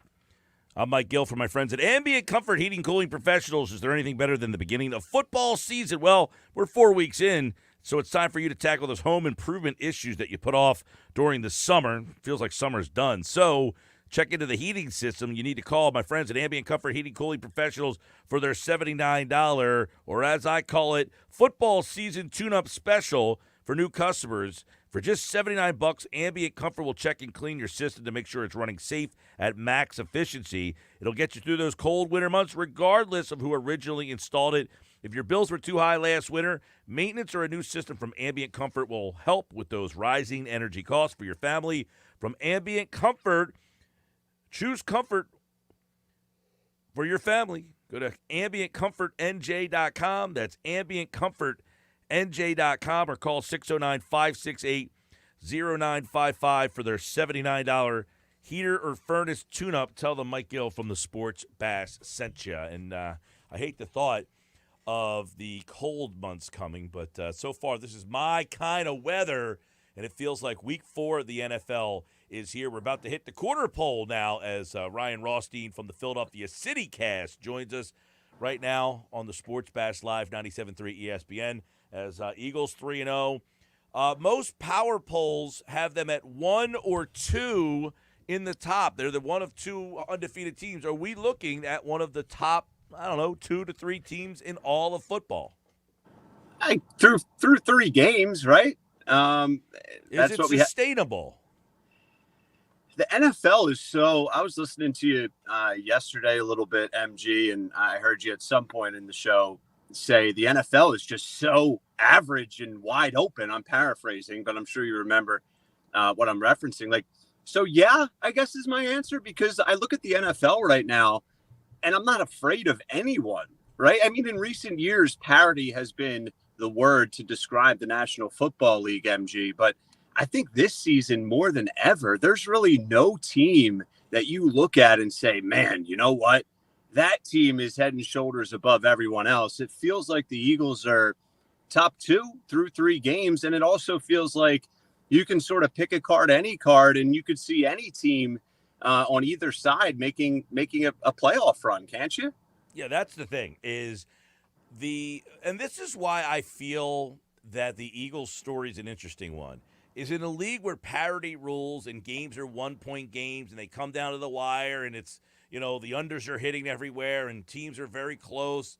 The Eagles are dominating these games. I mean, can you nitpick and pull some things apart? Sure. But in a league where everything is so down to the wire, they're kicking the crap out of these. They're just utter domination. And that, to me, is why I see a team that, unlike the Phillies, I think I can let my guard down a little bit and believe in.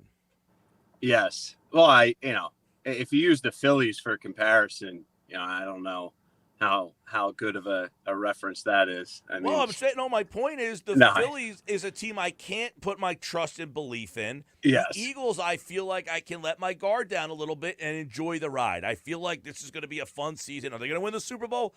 I don't know, but I'm willing to hitch my sled to this one here and see where it pulls me. Yeah, the Eagles right now, regardless of what happens, right? Maybe they're not the best team in the NFL right now. Okay, fine. They have a winning culture. They have a winning vibe right now. Very early, but nonetheless, they have that winning vibe. The Phillies right now, it looks like they're going to make the playoffs. But even if they get in, even if they don't get in, they don't have that winning vibe, that winning culture at all. And that's why I think people aren't on board with the Phils. Fair to say, listen, they need to do something to change our opinion of that, the Phillies, as we can kind of go back and forth here. But listen, the Phillies, to me, a couple of years ago, I think we were doing the show, you, me, and Mosher, we were talking about, the Phillies, the Eagles had lost that game to Miami. It was a horrible loss. Miami was terrible at the time, and people were just crushing the Eagles. And I was like, I don't care. You lose a game on a Sunday. And part of the reason was, what is your ceiling? What can you be at your best? And the Eagles that year had beaten the Packers. It was like a Thursday night on the road. Early in the year. And I said, look, I've seen that you can get to that level. You can rise up to that level. So to me, that was the ceiling, and that's why I'm like, I think the Eagles, even losing to the Dolphins, can probably beat the next 4 teams, and they ended up winning those 4 games and going to the playoffs. That's kind of where I'm at with the Phillies, is they have shown they won the season series with the Dodgers. They won the season series with the Cardinals. They're 8-10 against the Braves. They beat the Brewers. They beat the Padres. If their players play to their expectations, can they win? Sure. I don't expect it, and I think that's the difference with the Phillies right now is the expectation is, I don't really believe in you, but they could do it. And that's why I've had people tell me I don't want them to make the playoffs. They don't deserve to get in. This is a joke. Hey, if you're there, you're there. Last year, the team that had the least amount of wins in the playoffs, in all of the playoffs, won the World Series. So I say get in if you can. I mean, for sure, you'd rather your team be in than out, and you never know. You never know. That's just the bottom line in sports, but like especially baseball as of late, as you mentioned, Mike. But even if this team gets in, barring a big surprise of a playoff run, this team just they don't have that winning vibe, that winning culture right now, even if they make the playoffs. And that's why I think like the hype or lack thereof around the Phillies is such a problem and really such a reality, I think is a better way to put it, because they're just a disappointment and they're just not good enough unless something really shocks us, as I said. But as we both are saying, I'm not betting on that to happen. They're in a bad place right now. Yeah, I feel like they have to get in to find out not how far, because if you don't make it, I don't know what kind of changes they can make. You need to get in to see now where I stack up. It's like the Eagles last year, when they got to the playoffs and they realized how far they were. They were a playoff team, but how far they were from that next level of playoff team, and then they went out and made some necessary changes. I think that's where the Phillies need to get to. They need to get in the playoffs to then find out how far they are when they actually get into a pressure-filled situation with elimination at your back. Yeah, I hope that's right, and I'm picking up what you're putting down. I just where do they go from here? Right? Do they need a beat down? Listen, I want them to make the playoffs. I'm not disputing that. I'm with you.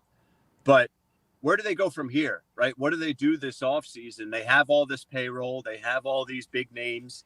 Wheeler and Nola been pitched very well. The bullpen surprised us all this season. Schwarber had a hell of a year, at least power-wise. Hoskins, Segura, Alec Boehm surprised us. They did well without Harper. I mean, we all know what happened. There was a lot of positives, a lot of names. How much more can they improve?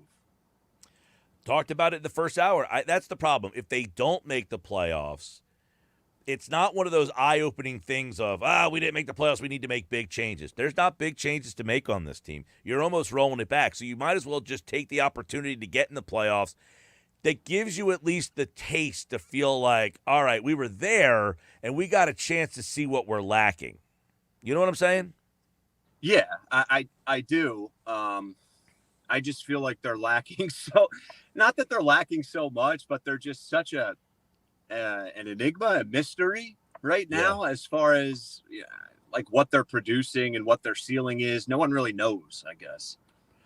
It's definitely a team where I feel like they have been waiting for people to give them a hug or notice them or acknowledge that, and nobody has. And you know that feeling when you're like, you think you're doing a good job and no one's really telling you, and they're like, and then you kind of let your guard down. It's like, wow, no one's even noticing what I'm doing. Like, this team had played some really good ball, and nobody cared. Like, no one showed up. The ballpark is empty, and it's like, it's tough when no one's recognizing or giving you recognition for the job you're doing.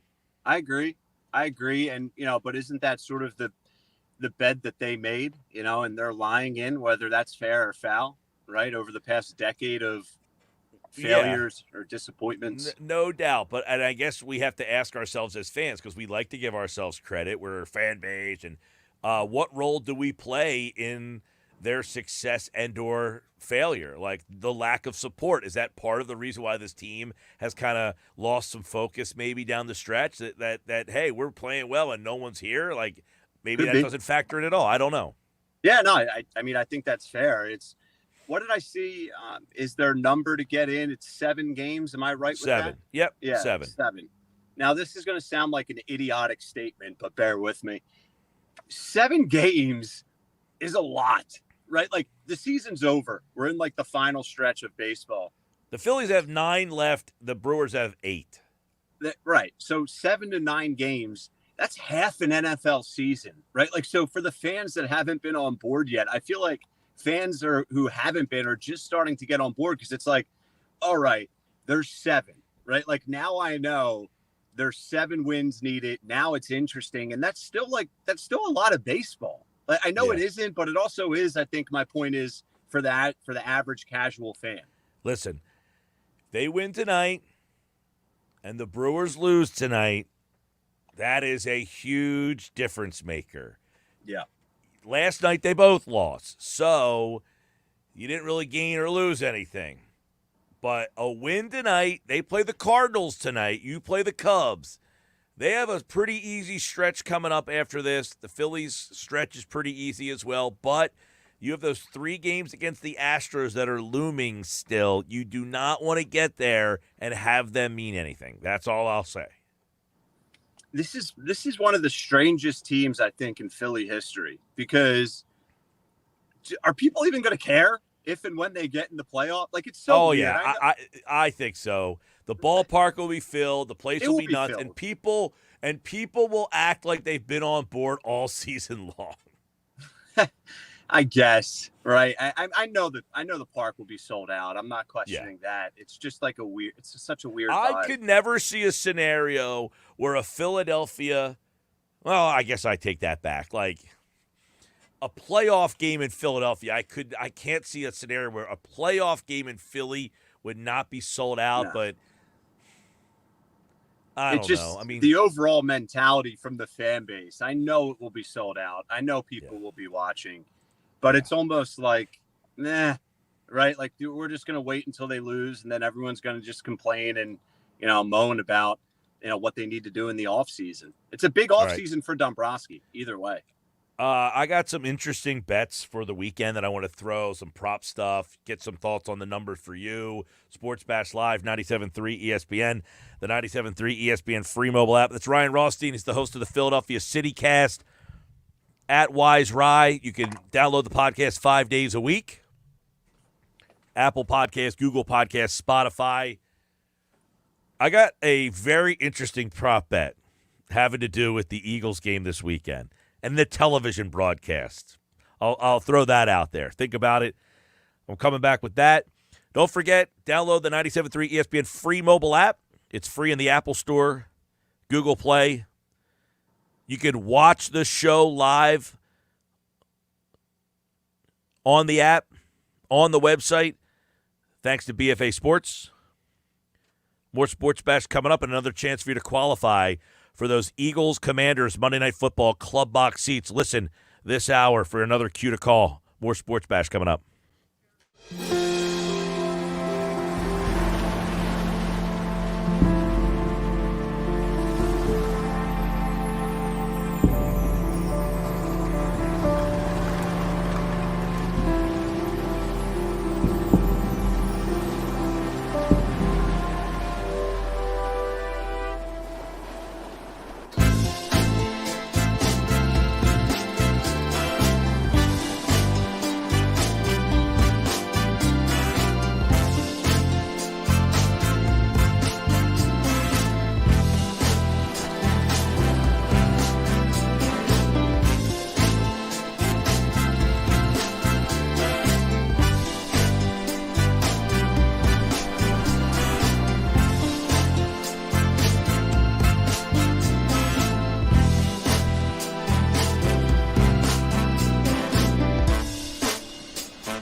When it comes to taking care of your physical wellness, maintaining good health of your bones and muscles, you want a team of doctors you can trust and who hold themselves to the highest standards. At Premier Orthopedic Associates, we believe that you should live life at your best. Our team of non-operative and operative orthopedic specialists strive for the highest standards, exceptional outcomes, and happiest patients. Come and experience the Premier difference.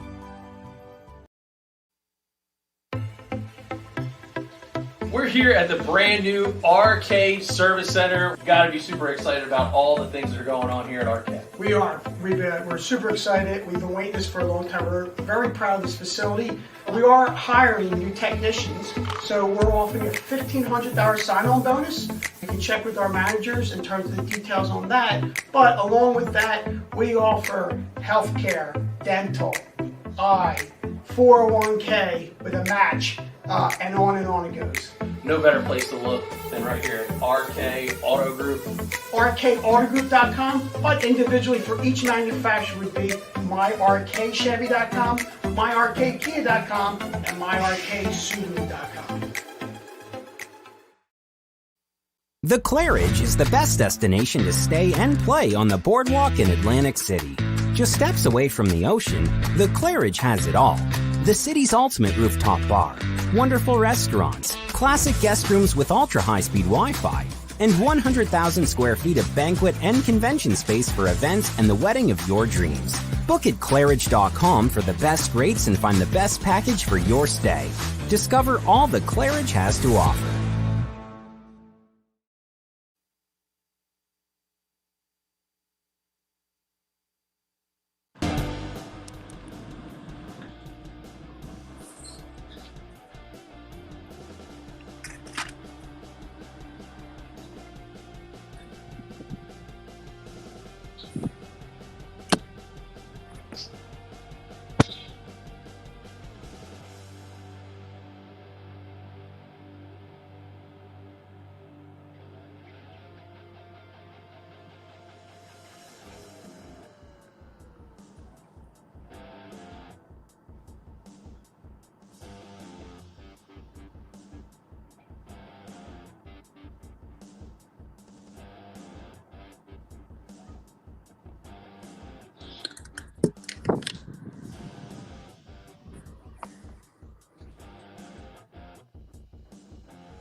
.348 Sports Bash Live, 97.3 ESPN. I'm Mike Gill. Don't forget, watch the show live on the 97.3 ESPN YouTube channel powered by BFA Sports. Ryan Rothstein is back for another segment as we finish out the hour. Here's a question for you. Wise Rye is where you can find him on Twitter, by the way. Here's a question for you. What will be shown first on the Jacksonville-Philadelphia broadcast? Will it be the Doug Peterson, Nick Foles statue, or a replay of the Philly play? Your mic is off. Or I can't hear you. One of those things. One of those things can be true here. Either A, your mic is off, or B, I cannot hear you. I do not hear you. But that is the betting number over at the Bet Online website, which is, you have, what is it? Plus, no, it's, where did it go here? Oh, there it is.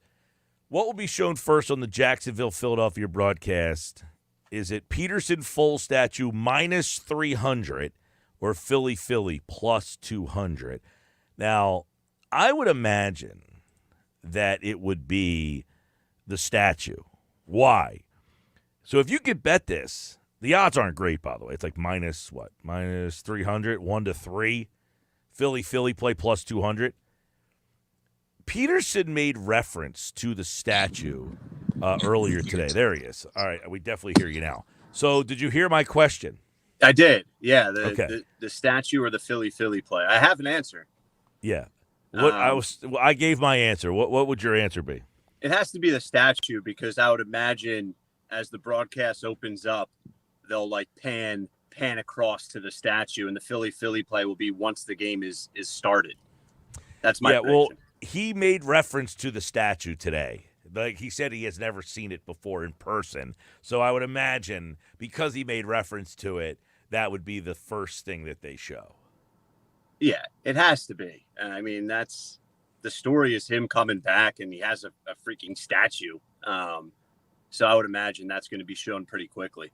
What will be higher? By the way, it's minus 300. So those odds aren't great. Maybe somebody knows someone in the production truck, but the Philly play is plus 200. What will be higher? Philadelphia's first half points or Philadelphia's second half points?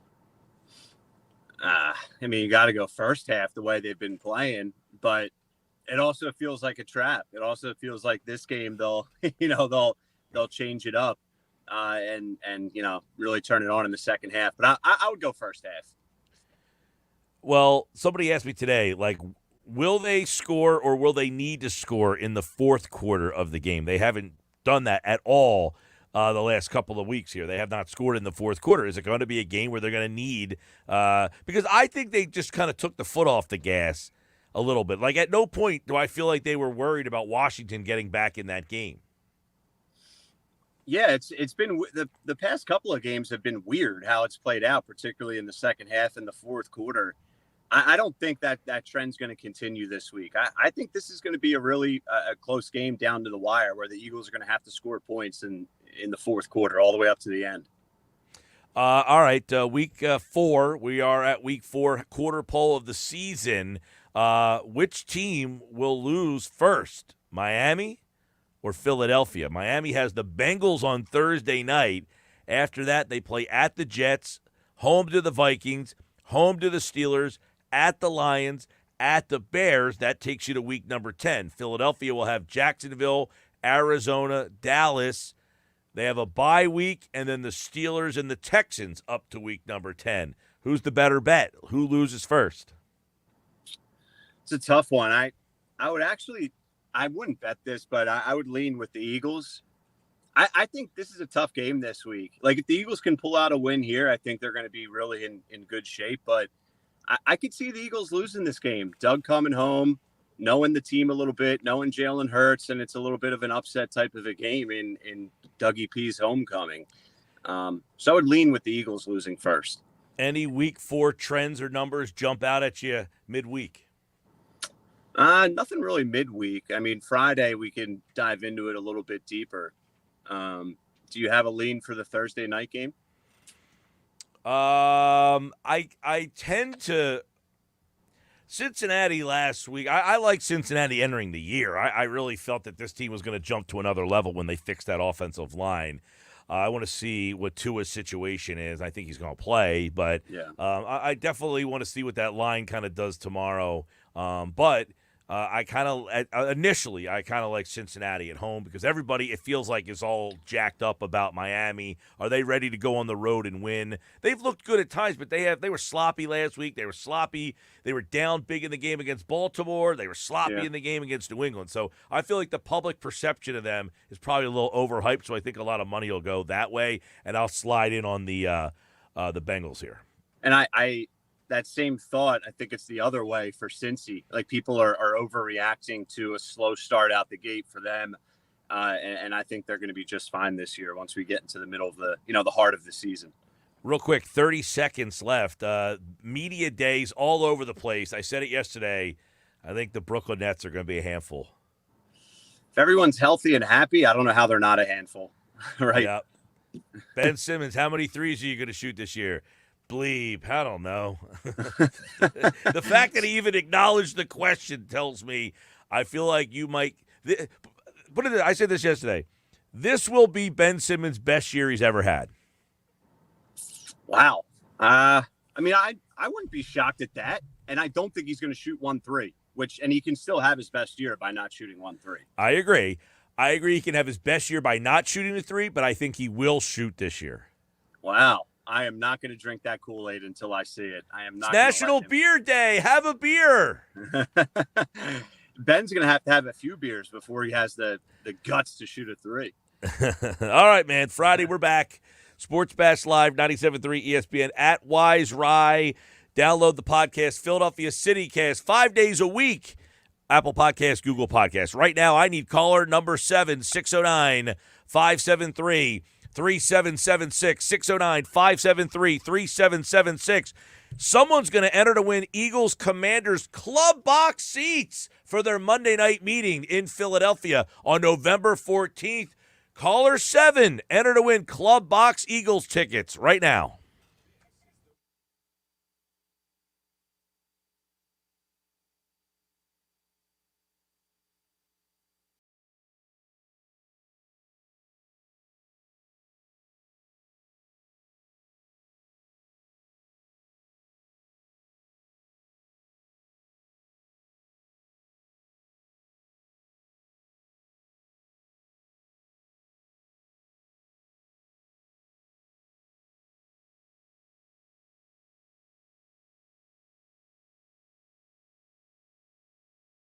at Claridge.com.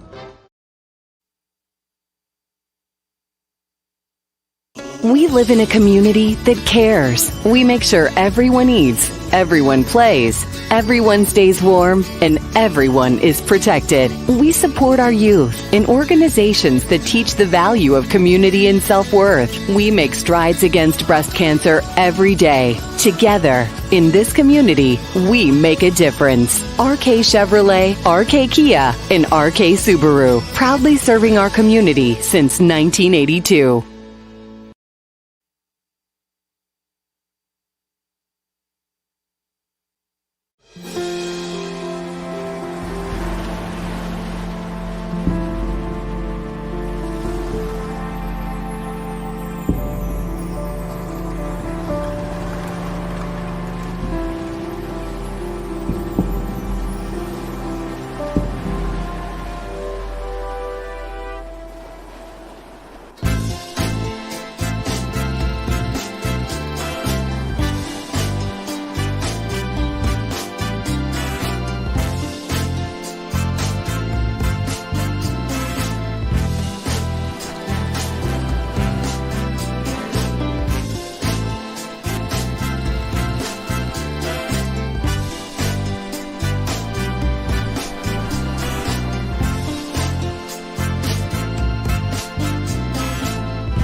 We're here at the brand new Arcade Service Center. Got to be super excited about all the things that are going on here at Arcade. We are. We're super excited. We've been waiting this for a long time. We're very proud of this facility. We are hiring new technicians, so we're offering a $1,500 sign-on bonus. You can check with our managers in terms of the details on that. But along with that, we offer healthcare, dental, eye, 401k with a match, and on it goes. No better place to look than right here at RK Auto Group. RKAutogroup.com, but individually for each manufacturer would be MyRKChevy.com, MyRKKia.com, and MyRKSubaru.com. The Claridge is the best destination to stay and play on the boardwalk in Atlantic City. Just steps away from the ocean, the Claridge has it all. The city's ultimate rooftop bar, wonderful restaurants, classic guest rooms with ultra-high-speed Wi-Fi, and 100,000 square feet of banquet and convention space for events and the wedding of your dreams. Book at Claridge.com for the best rates and find the best package for your stay. Discover all that Claridge has to offer.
And Football at 4 is powered by the Inside the Birds podcast. Of course, Geoff Mosher is here on a Wednesday. We'll take a look at this Eagles-Jaguars thing and all things surrounding the Birds. Nick Sirianni today. Doug Peterson today as well. Dougie P's back in Philly, and I'm sure he'll be well received. This should be an interesting. I want to get Geoff Mosher's take on this because we did see Andy come back. We've seen guys in the past, but Doug Peterson, I feel, Geoff, it's going to be a very interesting dynamic at the start of this game. It's a 3-0 Eagles team that everybody's hyped about. They're getting a lot of attention. A lot of energy goes into like being excited about your team on game day. But then you got this guy coming in here. Is that going to kind of like flatten out some of the excitement for your team as you're kind of like, I don't think he's going to get booed by any stretch of the imagination, but like how do they kind of appropriate their energy towards Doug Peterson? Yeah, I think we've done this a few times before. Donovan McNabb coming back. As you mentioned, Andy Reid came back, got a great. Nobody's ever won the Super Bowl and come back. Right. So I think that he will receive a very warm welcome. I think he's going to get a great ovation, and then the game's going to start. And then, I don't think there's going to be any inner conflict in the second quarter if Trevor Lawrence throws a touchdown pass to Christian Kirk. Like, do I boo Doug Peterson's team? I don't think that goes through the fans' mind. I mean, I don't know. I haven't been to a game as a fan in God knows how long, but I just sense that, it'll be love for Doug Peterson, and then the game, the ball gets kicked off, and then it's you're the enemy. Yeah, I agree. It's just going to be a weird dynamic of the, you're so jacked up. Let's go. Let's beat this team. Hey, and I would imagine the Eagles are going to do something, some sort of thanks, Doug. Welcome, Doug. Doug's back. So. I don't know. I would imagine so. Yeah, I mean, it'd be hard to just ignore it. I mean, you got to do something for the guy. Yeah. He said today he's never seen the statue and, this whole weird dynamic, but he's got an interesting team coming in here, Most. Let's kind of start with them. It's a team that went on the road last week, beat up on the Chargers. It's a young team that really struggled the last couple of years. They did go to the AFC Championship game not too long ago. A lot of those guys are now gone, and after that run, they've had a lot of down times, but I think Doug has kind of changed the culture with a lot of the same players who were there in the past. They did add some guys with some money, but it's definitely an interesting Jacksonville team coming in this early in the year. Yeah, I mean, I think this is something you could see from the start. You probably could have predicted that Doug Peterson was going to go in and change the culture. I mean, the bar was fairly low because of the Urban Meyer, but Doug is the right guy when you need your culture change. He's always been very relatable for the players. He's always been a guy that players rallied around. And so you could see instantaneously that, or predict that he would have his finger on the pulse of that locker room. I know Adam Kaplan was down there in Jacksonville for part of his training camp, and he kind of described it as a Doug P. love fest going on. I mean, that when you compare that to what they had last year and all the bad vibes, not surprisingly, but then they've turned that not just into good culture, but obviously into winning now after 3 weeks. And Mike, they've outscored their last two opponents 62-10. And those opponents were the Colts and the Chargers. I mean, two teams that didn't make the playoffs last year, but I think teams that people respect anyway and felt that would be on the up and up more so this year. I mean, the Chargers still have a chance, even with all their injuries, to be a good team. So for the Jaguars to go out to the West Coast and win 38-10 and have that kind of scoring margin over the last 2 weeks, I think is a testament to Doug's ability to take that team and get it playing together and for each other fairly quickly.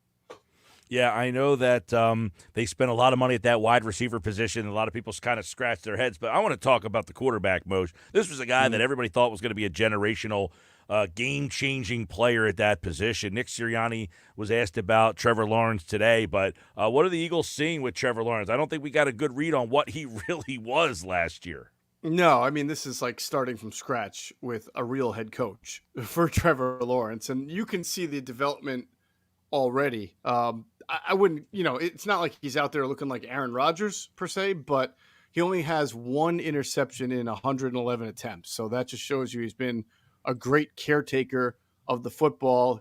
He has generally spread the ball around, and Jose Jones, I think, is leading them in receptions, but Christian Kirk is leading them in receiving yards. Evan Ingram's gotten in the mix there. Trevor Lawrence doesn't have a ton of passing yards compared to some of the leaders, but he's got 6 touchdowns passes to 1 interception, and he's completing close to 70% of his passes. So you can sort of see already the caretaker of the football, the high completion percentage. You can see the comfort that Trevor has in a real offense, in a Doug Peterson offense. I would say the next step for them, and I don't know if they have the personnel to do it, but, is to try to stretch the field, because we know that's a big part of what Doug likes to do, sometimes to a fault. They really don't have a whole lot of deep plays. I went and looked in the NFL leaders in passing or receptions of 20 or more yards, and they're very, very low on the list. So they've been able to score and be efficient and move the ball effectively, but aren't necessarily a tremendous perimeter threat. They're sort of matriculating the ball down the field. Well, I think anytime we look at an Eagles matchup, Geoff, it always has to start with, what does that team's offensive line look like? Because we know John Gannon wants to win right there up front without sending the pressure. If he wants to pressure Trevor Lawrence this week, are they going to have to get more than just the front four going? Well, Doug likes his offensive line. It's clearly played fairly well for them to have done what they've done, both in the running game and the passing game. They've got some money invested in their tackles. I think they also have some in guard. They've reshaped it. So it's been, I would say this is obviously going to be a better offensive line than the one they faced on Sunday against Washington. So I would not expect an onslaught or a barrage of sacks.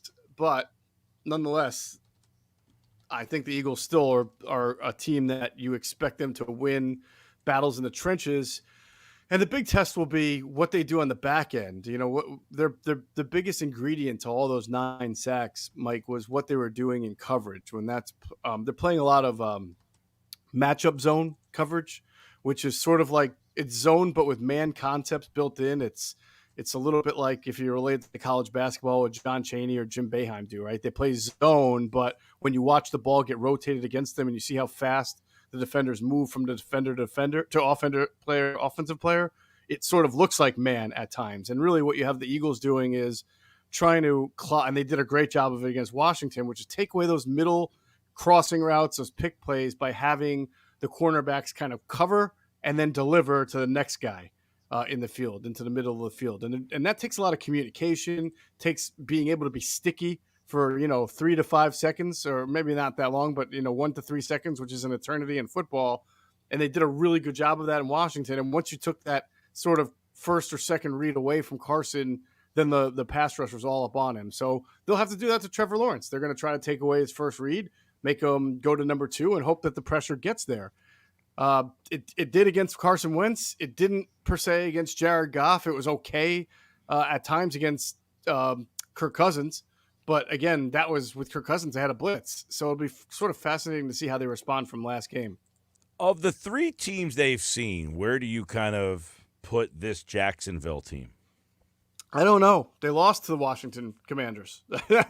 So I have trouble getting past that. And maybe, again, a lot of people want to bang on Washington and bang on Carson Wentz after they get humiliated. But I don't think that does any service to the Eagles, because I'd say the Eagles made that happen. Those Kirk Cousins looked pretty good the week after last week, right? He beat the Lions, and Carson Wentz had looked pretty good for the first 2 weeks, was among the leaders. So you got to give credit to the Eagles there. But I really don't know what this Jacksonville team is really all about. Look forward to seeing it more. But again, what they've done the last 2 weeks has been fairly impressive. You can make the argument that the Chargers are all banged up. It wasn't really the Chargers, but this is still the Jacksonville Jaguars, who won 3 games last year, and they already have 2 wins now. So I think they have to be considered pretty formidable. Yeah, I think the one thing, that this team, as we kind of said, is they've changed the culture, Moshe, and I don't know how many wins that's worth, right? But at least now they're a team with a direction, which is something they weren't a year ago. Like, you would play them, and they had no direction. They didn't know what they wanted to do. They didn't know who they were. They now, at least, they might not be talented enough to beat a team at like Philadelphia on the road right now, but you at least know there's going to team that's going to be coming in with a plan, a game plan. What does culture? How many games does that win you? I don't know about that, but that's the difference where this team is now. Yeah, and they've got young players that, as you're saying, you can see them building around. They're going in the right direction. I mean, obviously Trevor Lawrence is one, but Devin Lloyd, their linebacker from Utah, I know a lot of Eagles fans loved him and hoped that they would get him somehow. He's off to a pretty good start. Christian Kirk's contract was laughed at, and deservedly so. He's not a $24 million receiver, but he is doing a good job. In fact, I think he's 4th among receivers in the NFL right now on 3rd down, meaning his catches lead to a 1st down. So he's clearly been a good safety valve there for Trevor Lawrence. They got 2 pass rushers in number 1 overall pick Trayvon Walker and Josh Allen, who's been a pretty good pass rusher in this league for a few years, but sort of flies under the radar, right, because he plays for the Jaguars. And one of their free agent signings on defense, Foye Oluokun from he went to Harvard, I believe. He was playing with the Falcons. He's a really good player too. So they have a good front 7 with some guys who can rush the passer and some guys at the linebacker level who can just run and cover. And I think that's really starting to come together for them. So when you put that and an improving offense together, and you see, obviously with James Robinson and Travis Etienne, like you're saying, they've got nice young components, got a few veterans in there too, like Evan Ingram and Brandon Sharf. And so they're Doug Peterson said he thought this Jaguars team was way ahead of where his 2016 Eagles team is. Remember, that team started off 3-0 and finished, I believe, 7-9. Geoff,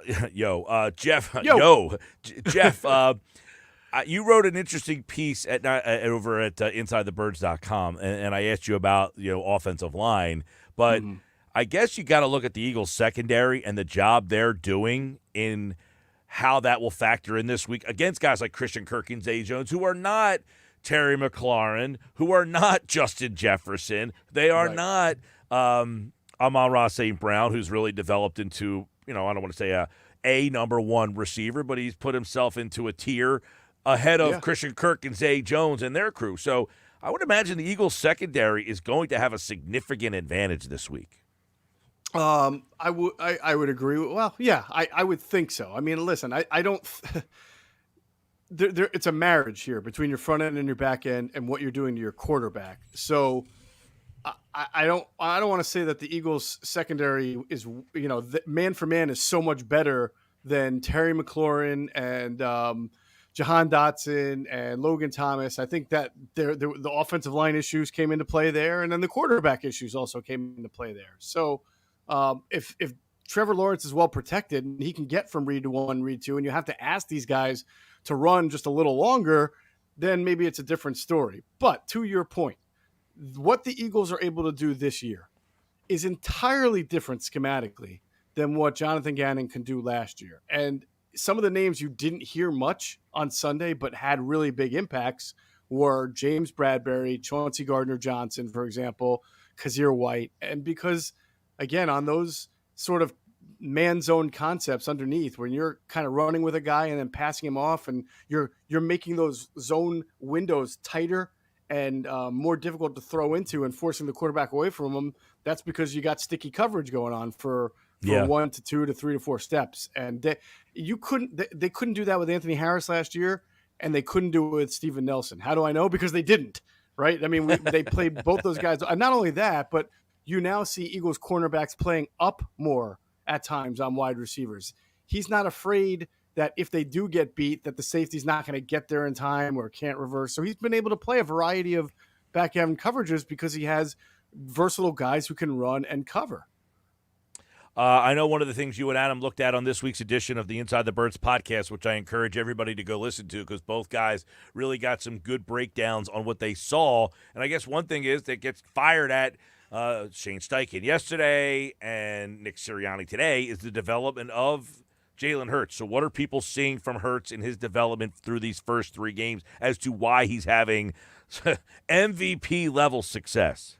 Yeah, I know people who've, watched the tape, graded it, league personnel sources would probably tell you that his game against Minnesota was the best game of the 3 so far from just checking off all the boxes. But that's not to diminish how well he did play against Washington. He did an excellent job of putting the ball up where only his receivers could make plays. He's been way more accurate this year. And a large part of that is having his feet set. His mechanics are good. They're fundamentally sound because he's not trying to make throws on the run. He's not always leaving the pocket too early. If he does leave the pocket, he keeps his eyes down the field. And then if he has the opportunity to stop and throw, or throw with his feet planted at least after leaving the pocket, he will do that. And that's different than what you saw last year. You saw a lot of mechanical breakdowns that caused throws that didn't have enough velocity or torque and were either be misplaced or intercepted or just, sailed. So sort of like what you saw from Carson Wentz on Sunday. Not good mechanics, and therefore that leads to a different throw than you're anticipating. He did a really good job of that against Washington of that. I want to get your thoughts. One of the guys we talked a lot about today is TJ Edwards and the role that he has on this defense. We're talking about the pass rush. We talk about the secondary. What we haven't been talking about a lot this year is the linebackers, and that's a good thing. And it's because normally when we've talked about the linebackers is they stink, they can't do anything, they're getting exploited, teams are going right after them. Doesn't seem like they are now, and TJ Edwards is a big reason, I think, that this defense up front and in the back can do what they want to do. No question about it. No question. Not just is he a good run stopper and instinctive. I mean, he's been good in coverage, too, which is not an area where he has excelled a whole lot. I mean, he's been so good in coverage, Mike, to the point where he is the only linebacker on the field when they're in a dime personnel, which is a one linebacker, 6 defensive back personnel. If we were going into the season, like if you asked me in August, if the Eagles are in dime, give me the depth chart at linebacker, right? I would have probably said, well, Kaiser White 1, Nakobe Dean 2, and Davion Taylor, who's not even on the team right now. I probably would have put him 3rd and then TJ Edwards 4th. And he has completely turned the table on me and anybody else and risen all the way to the top. So, I mean, this is Kaiser White, who's playing well. His specialty is running and covering. I mean, he's a converted safety, and they still have TJ Edwards out there in those situations. And we keep getting asked, and it's sort of mind-boggling to me, but Adam and I keep getting emails and tweets and, questions, ask ITB, when's Nakobe Dean going to play? When's Nakobe Dean going to play?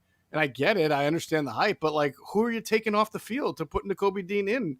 What's broken that you think you're fixing by putting Nakobe Dean in the game? You're just getting really outstanding play right now by TJ Edwards and Kaiser White. So there's really nothing to do here. Right. This isn't like an NBA game where you take the guard out and give the guy 5 minutes to run the offense just so you can give your guy a quick breather, right? I mean, you're right. A lot of times, you don't want to take these guys off the field. Yeah, I get it. Fans like to see the rookies, especially a guy who was much hyped as Nakobe Dean was. People thought they were getting a special type of player that could really change the complexion of your defense. Well, right now, you got 2 guys playing at a level that your defense of complexion has changed. Yeah, they did get someone who's changing the complexion of the defense. They just had them all along. Yeah.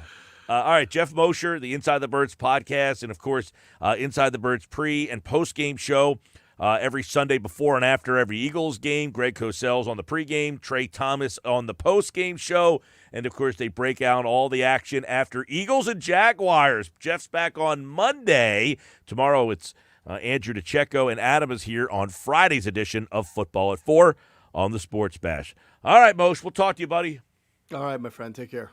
There's Jeff Mosher, of course, here on the Sports Bash Live, 97.3 ESPN, and the 97.3 ESPN free mobile app. And if you're watching the show live, you can do that easy on the 97.3 ESPN YouTube channel powered by BFA Sports. Download the free mobile app on your phone. You can watch the show through the app on your phone. You can watch the app, watch the show through our website, 973ESPN.com. The player is posted there. And you could be a part of the live chat during the video portion of the show. And you can always chat with us if you're listening on the radio, 609-403-0973. 609-403-0973. Jack in Wildwood wants to know. He said 7 is the magic number. That is wins by the Phillies or Brewers lost. The magic number dropped by 1 last night because the Brewers did not win, correct? We don't need 7 more wins to clinch. That's right, we don't. Don't need 7 more wins. You need some sort of combination of Phillies wins and losses to equal 7. So he said, you just said we didn't gain any ground last night. They didn't extend their lead in the race. It's still 1.5, but they did gain a gain in the magic number dropping. So if you feel good about that, great. I agree with you. I think the Phillies are going to make the playoffs. I think the math is in a tough spot for the Brewers. And if the Phillies don't make the playoffs, it's an epic collapse. I mean, there's no way to put it. It's going to be a bad offseason. Actually, it might be a very intriguing offseason if they don't end up making the playoffs. NFL Find 5, Ugly 5 coming up tonight at 4:45. We'll do the NFL Find 5, Ugly 5, my 5 best 5 worst teams in the league. Cup of Joe Valerio, Jeff Kerr tonight. We got a lot still to do. I hope you don't go away. Headlines are coming up next.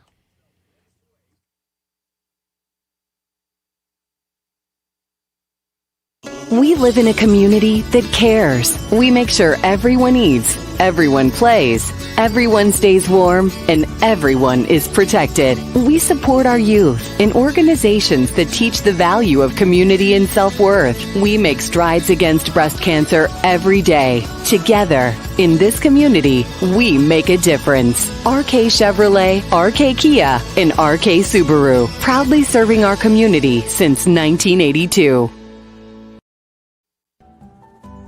When it comes to taking care of your physical wellness, maintaining good health of your bones and muscles, you want a team of doctors you can trust and who hold themselves to the highest standards.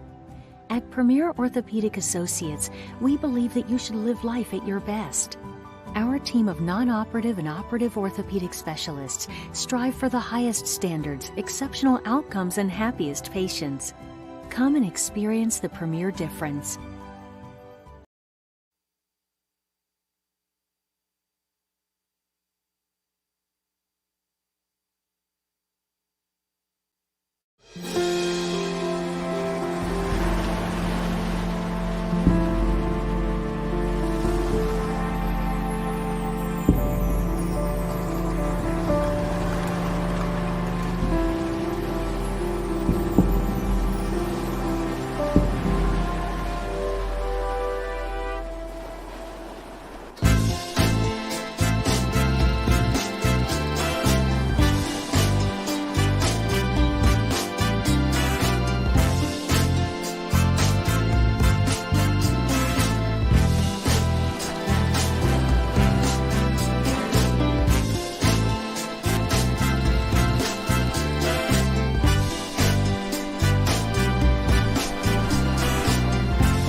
The Claridge is the best destination to stay and play on the boardwalk in Atlantic City.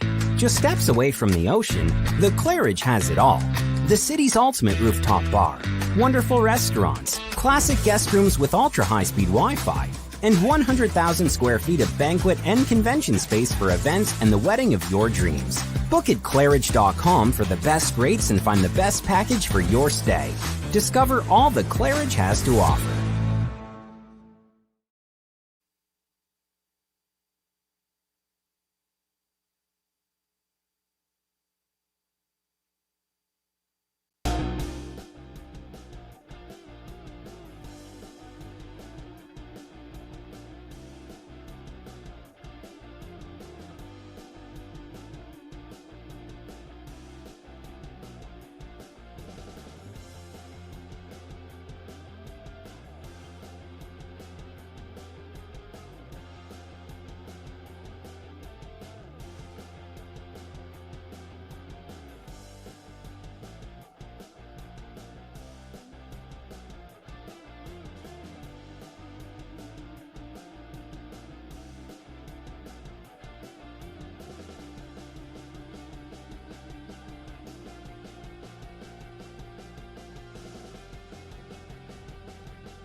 Phillies lineup's out. We got that. We got the headlines. Sports Bash Live, 97.3 ESPN, the 97.3 ESPN free mobile app.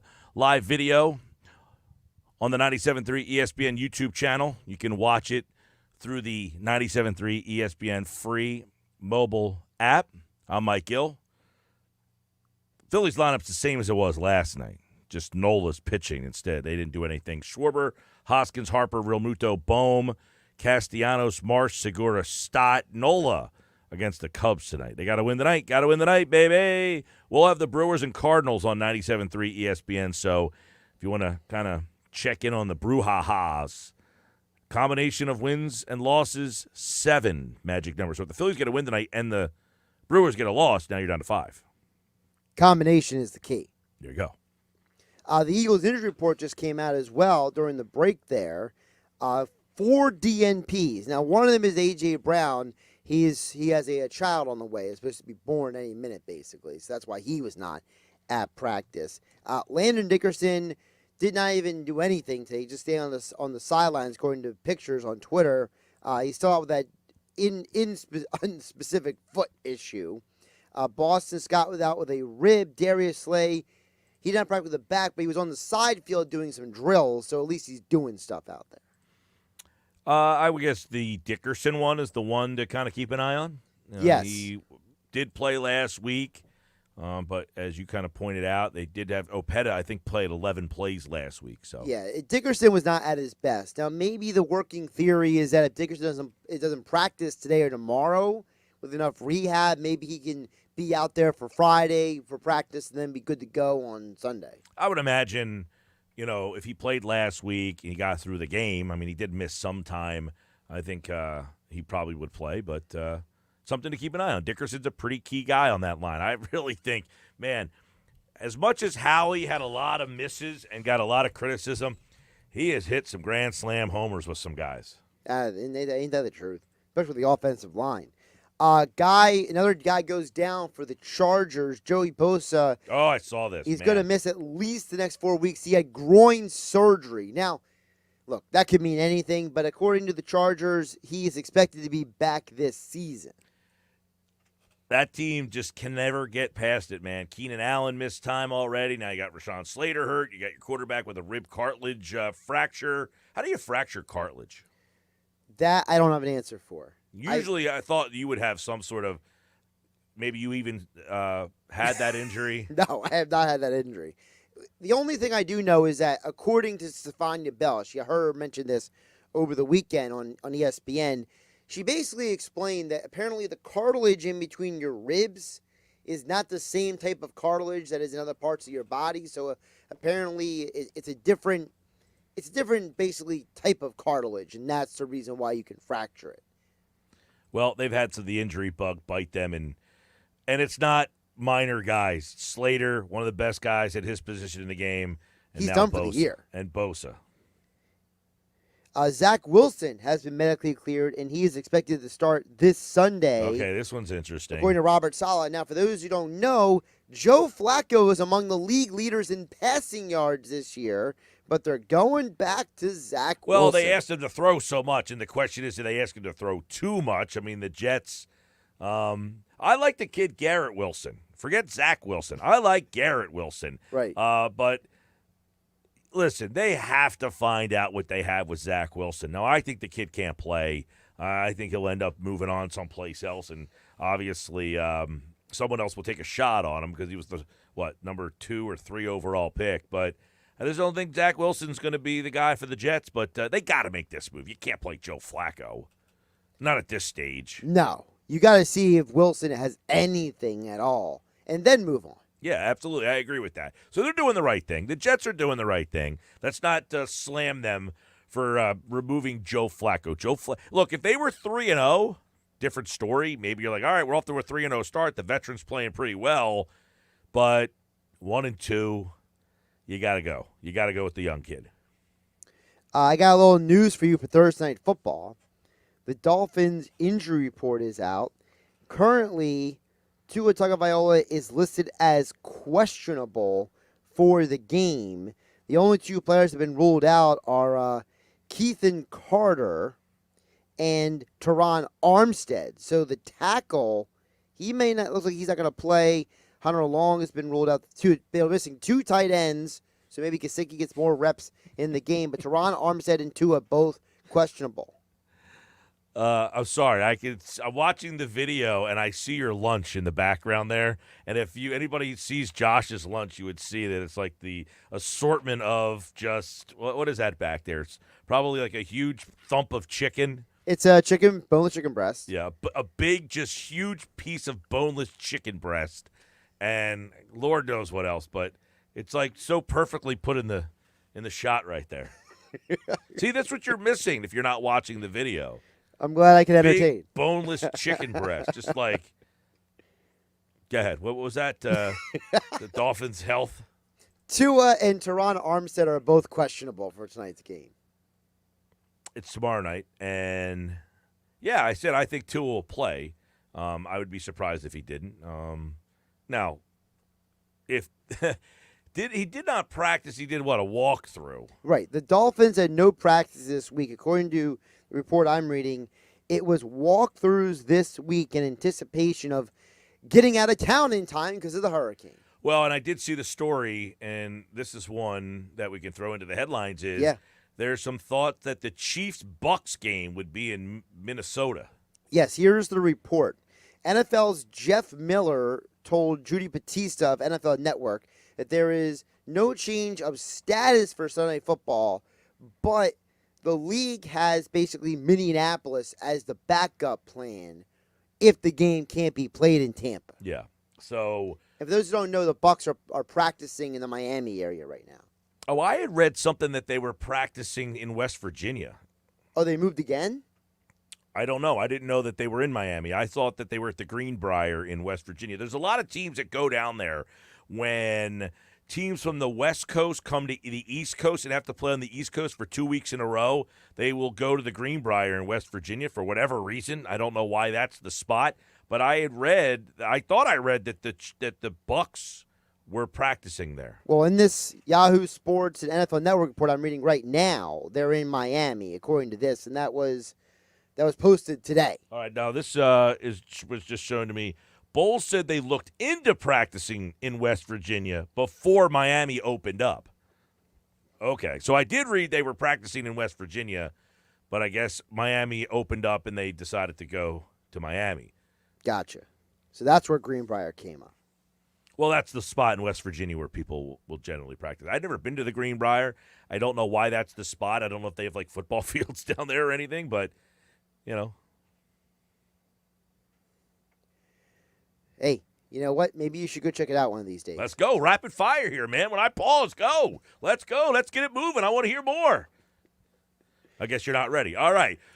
Here's an interesting one. Will Levis. A lot of people picking him to be the number 1 overall pick in the draft. I'm reading that right now. That's the top headline. That's the headline. That's the story right there. Will Levis, the backup quarterback at Penn State. Can you imagine a Kentucky quarterback getting drafted number? Oh, it happened before. Yes. And that guy didn't do so well. Tim Couch. Yeah, but here's the problem. Couch, first of all, came from an air raid offense, went to a Browns team that was starting from scratch. Butch Davis should have never been a guy in the NFL. People argue Couch should have never been the first overall pick. Well, Kentucky at that time was a disaster of a football program that had a good quarterback. They are a top 10 team in the country right now. And Levis, people forget about Levis, was part of the reason why he transferred from Penn State to Kentucky was because they were only letting him basically be a wildcat quarterback. According to reports, basically, they didn't really want him as the quarterback. And he was like, you know what, I'm going to go somewhere where we'll actually throw the football. And you could argue that he has really evolved as a passer from what he did at Penn State to what he is now. So much so that there are people writing that he will be the number 1 pick in the draft. Now, your face is telling me otherwise, unless you smell the thump of chicken that you have over there that's forcing your face to make that odd smirk. But I don't like this quarterback class. I know people like Stroud and they like Bryce Young. I said last year I didn't like Bryce Young. He's too small for me. Well, then you don't like Kyler Murray either. Don't love Kyler Murray. If I'm Arizona, do I love Kyler Murray? No, the team might, but the fans? Probably not. Probably not. Here's my thing. I think that Stroud's probably going to end up being the number 1 overall pick. The season has to progress more. The problem I have with Levis being number 1 overall pick is that I just don't think he's evolved enough as a quarterback to get to that point. I don't think his development as a quarterback is number 1 pick and draft guy. You know what I mean? Well, these guys sound like me, apparently, that they don't like the 2 other quarterbacks that everybody has the hype on, and now Levis is a guy who is playing at a level that you're going to have to start throwing his name into the conversation. I understand the Bryce Young thing, but what do you think the issue then is with Stroud? Have you been overly impressed with Ohio State this year and that offense? Like, the offense was supposed to be like this explosive offense. No, but they also lost a ton of guys from last year.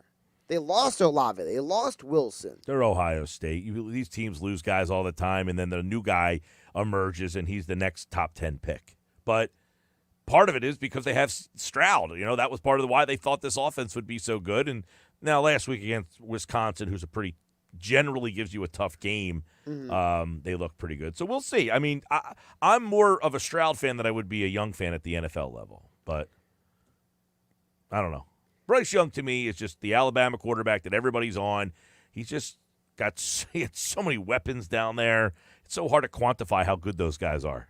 If I can squeeze in a sports media story for you, Andrew Marchand is reporting at TNT is hiring Jamal Crawford. I saw that. To replace Dwayne Wade. For those who know, Dwayne Wade left TNT because he wants to focus on his business outside of, being involved in media. And so Crawford, who got a cup of coffee with TNT last year, apparently impressed enough to get the full ride. I'm interested in that because Jamal Crawford's not a guy that stands out as an interview. It's your boy Scoop B's guy, right? That's his guy, yeah. How many off seasons did he have him playing for the Sixers? Every off season.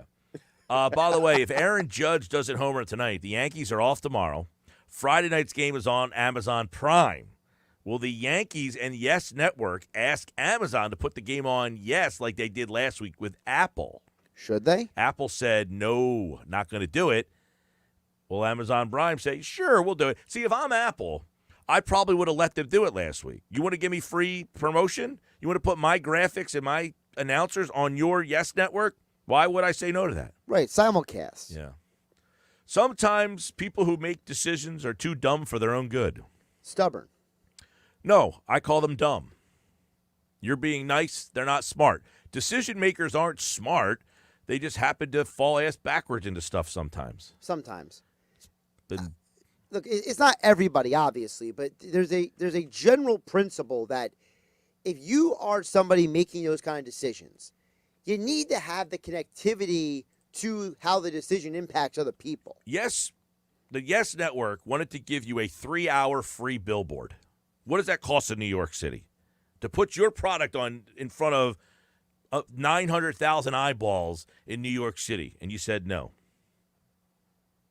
That doesn't sound like a bright decision to me. No. Sports Bash Live, 97.3 ESPN, the 97.3 ESPN free mobile app. All right, coming up, Find 5, Ugly 5, 5 best, 5 worst teams in the league. Who are the 5 best, 5 worst teams? I got to tell you, there's not 5 good and there's not 5 bad right now. It's a lot of somewhere in between. George and Egg Harbor City was our qualifier last hour. We're going to do another qualifier coming up in about 15 minutes or so. Enter to win Eagles Commanders Club Box seats. Keep listening for your cue to call every hour on the Sports Bash. We'll be live at Garden State Beer Company on Friday, October 28th. Don't forget, watch the show live. Go to our website, 973ESPN.com, or use the free mobile app streaming live on YouTube, powered by BFA Sports.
When it comes to taking care of your physical wellness, maintaining good health of your bones and muscles, you want a team of doctors you can trust and who hold themselves to the highest standards. At Premier Orthopedic Associates, we believe that you should live life at your best. Our team of non-operative and operative orthopedic specialists strive for the highest standards, exceptional outcomes, and happiest patients. Come and experience the Premier difference. We're here at the brand new RK Service Center. Got to be super excited about all the things that are going on here at RK. We are. We're super excited. We've been waiting this for a long time. We're very proud of this facility. We are hiring new technicians, so we're offering a $1,500 sign-on bonus. You can check with our managers in terms of the details on that. But along with that, we offer healthcare, dental, eye, 401k with a match, and on it goes. No better place to look than right here at RK Auto Group. RKAutogroup.com, but individually for each manufacturer would be myrkchevy.com, myrkkia.com, and myrksubaru.com.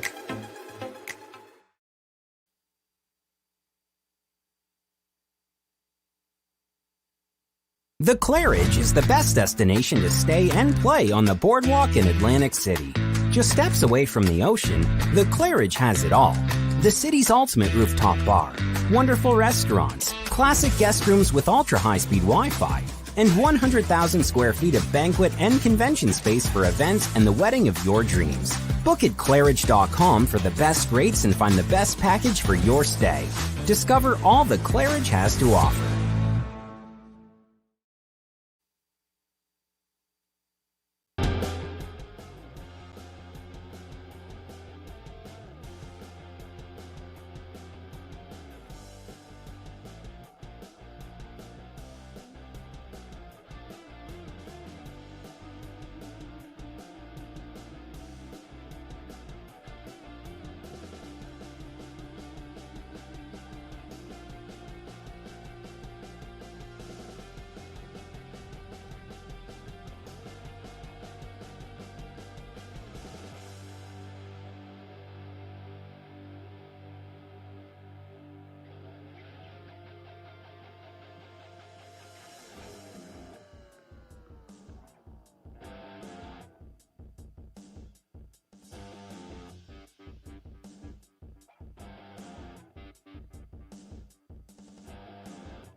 All right, 4:48, time for the Fine Five, Ugly Five. Fine Five, Ugly Five, five best, five worst teams. These are my five best, five worst teams. Now, I got to tell you, it's not easy. There are not five best and there are not five worst. So don't take, if I don't put your team in one of the five or ugly fives, it's essentially because there's not five great teams and there's not five awful teams quite yet. All right, let's go with the Fine Five, number five. Number five is the Ugly Five. Number one. Number five, is the Raiders. I don't think they're one of the five worst teams in the league, but 0-3 right now. I feel like they're going to get off this ugly list, but they're one of the few winless teams in the league so far. So just because I don't like Josh McDaniel hire, I don't not like him. I just think he wasn't a great hire. I don't like him as a head coach. I'd rather say, hey, coordinator, great. I don't think he's head coaching material. Raiders are number 3. Number 5. Sorry. I mean, I personally have the Cardinals at number 5. I have the Raiders a little deeper on the list. I think the Cardinals right now, we brought up Kingsbury being the top candidate to potentially be fired at the sports betting odds. I'm putting him in that conversation, man. Number 4 for me, I'm going Panthers, Carolina. They won last week, but like I said, there's not 5 uglies yet. Mm-hmm. But in the end, I just think that team lacks a lot, including quarterback play. They do. I got the Raiders at 4 for me. Number 3, it's the Falcons. They won last week on the road after they were on the road on the West Coast for 2 weeks in a row. I had them as my ugliest team last week. I dropped them from 1 to 3. I got to give them credit for a road win. But ultimately, I think the Falcons are going to be hanging on this list for most of the season. I got the Falcons at 3, too. I think that they won that game because they played the Seahawks, not because they're actually a good football team. Number 2, give me Seattle. I think this team's going to end up on this list. I know they won that game on the first Monday night of the year or Sunday night or whatever it was. It was a feel-good win at home. They beat Denver, Russell Wilson. But in the immortal words of, I think it's Cyndi Lauper, I see your true colors shining through there to the Seattle Seahawks. I got Seattle at 2 as well.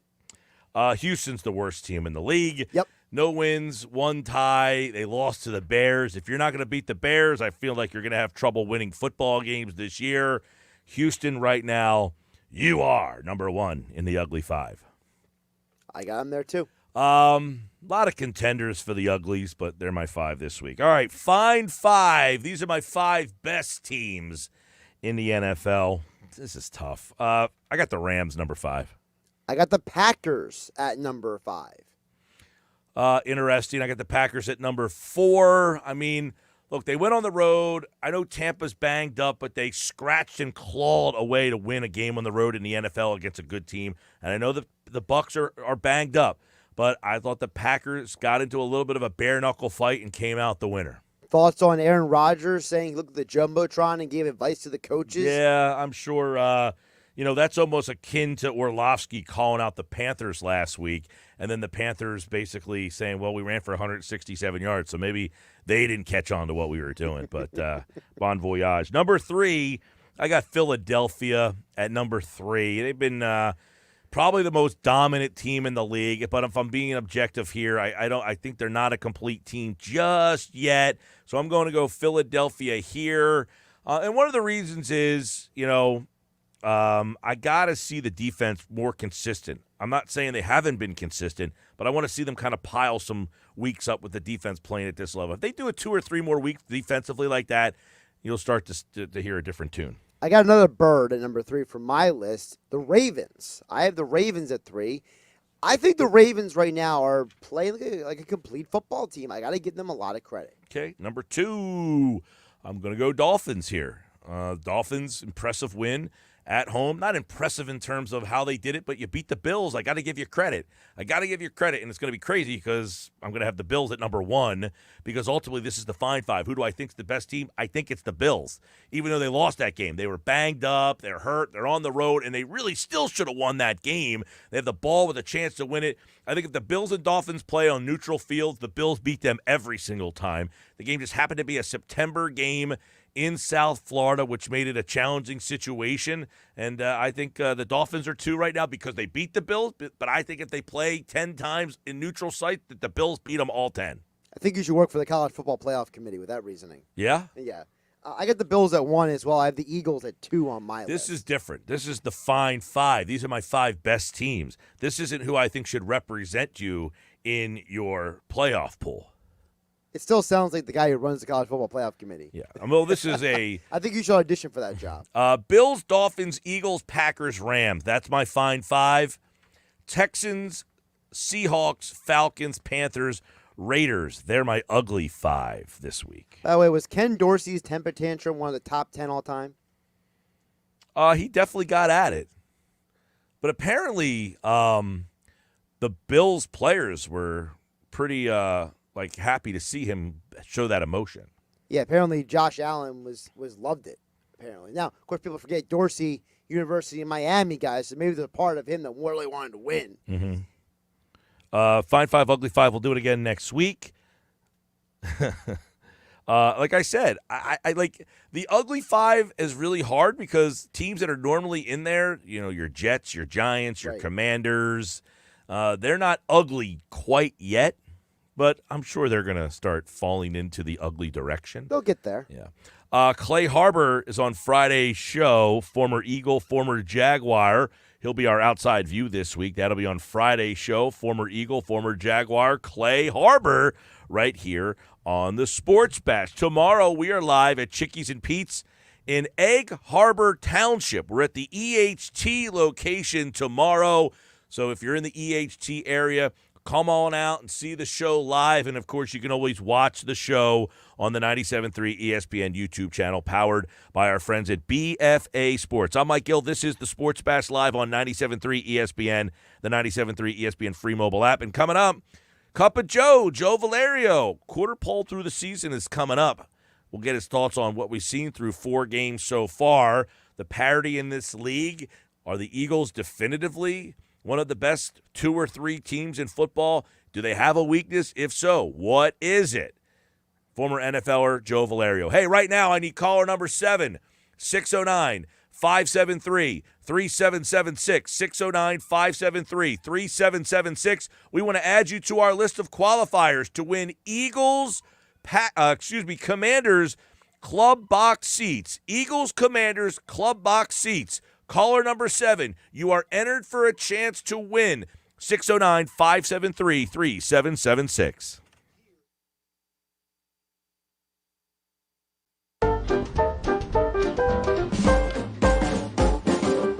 The Claridge Hotel has been around for a number.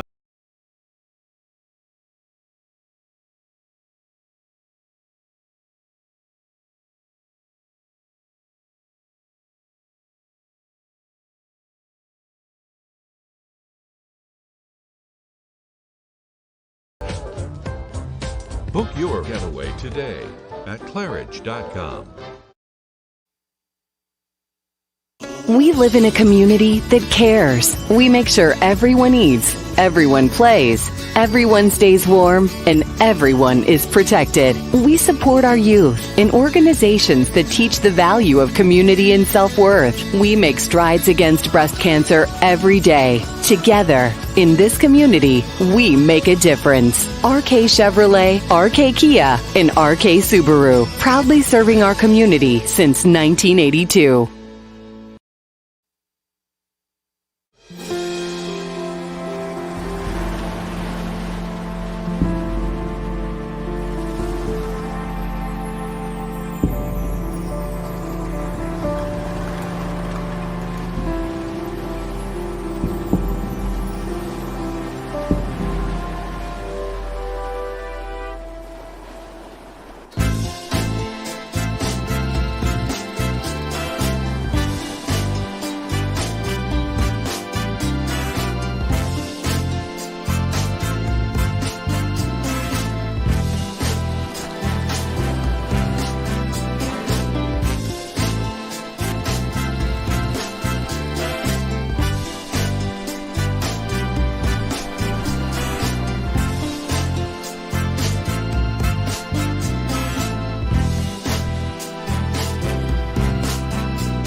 When it comes to taking care of your physical wellness, maintaining good health of your bones and muscles, you want a team of doctors you can trust and who hold themselves to the highest standards. At Premier Orthopedic Associates, we believe that you should live life at your best. Our team of non-operative and operative orthopedic specialists strive for the highest standards, exceptional outcomes, and happiest patients. Come and experience the Premier difference.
97.3 ESPN. We're just after 5. Cup of Joe in just a moment. Sports Bash taking you to the top. John in Mays Landing. John, you have a chance to win Eagles Commanders Club Box tickets.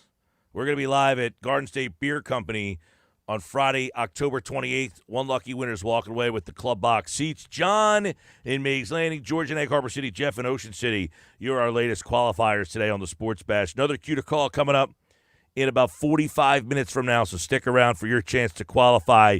Joe Valerio played in the NFL with the Kansas City Chiefs. He's the host of the Believe in Chiefs podcast. Cup of Joe is what we call the segment. We just kind of throw around a lot of football. We get perspective from a guy who played in the league. He knows what these guys are going through. He knows what's happening on a week-to-week basis. And we're about the quarter pole after this week, Joe. And, man, this Jalen Hurts is opening eyes. I know that you talked about him in the preseason. We talked about him last week. But did he take another step forward last week with his performance against Washington? And I asked that question, Joe, because the numbers are eye-popping. But he got off to a slow start. He was like 1 for his first 5, and then, bang, he hit you. Yeah, Mike, I think we talked a little bit about it last week. I like a little adversity with your quarterback. You know, when you're on the team and you see your quarterback run into issues and then they correct the mistakes and they keep playing through it, I mean, fantastic stuff from Jalen, right? We talked about that, the maturation, that we were seeing from him and how he was handling or how he's handled the pressure of this year being, I think, a make or break year for him, because the NFL is harsh that way.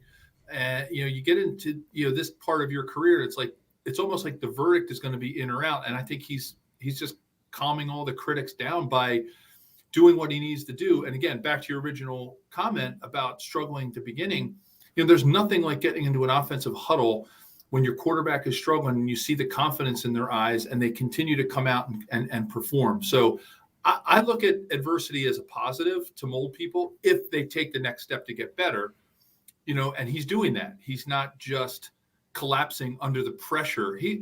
And to be honest, Mike, I don't want to put it out there for more undue pressure, but it's only going to get worse because as they continue to perform and he continues to play well, and they get into the, when they're 7-1 or hopefully they're 8-0 or, and they've got the wins behind them. And it's like the pressure is going to continue to build. He needs to have some kind of a release valve to let all that pressure out. And I think, that's going to be important for the coaching staff to give him that leeway as he moves forward.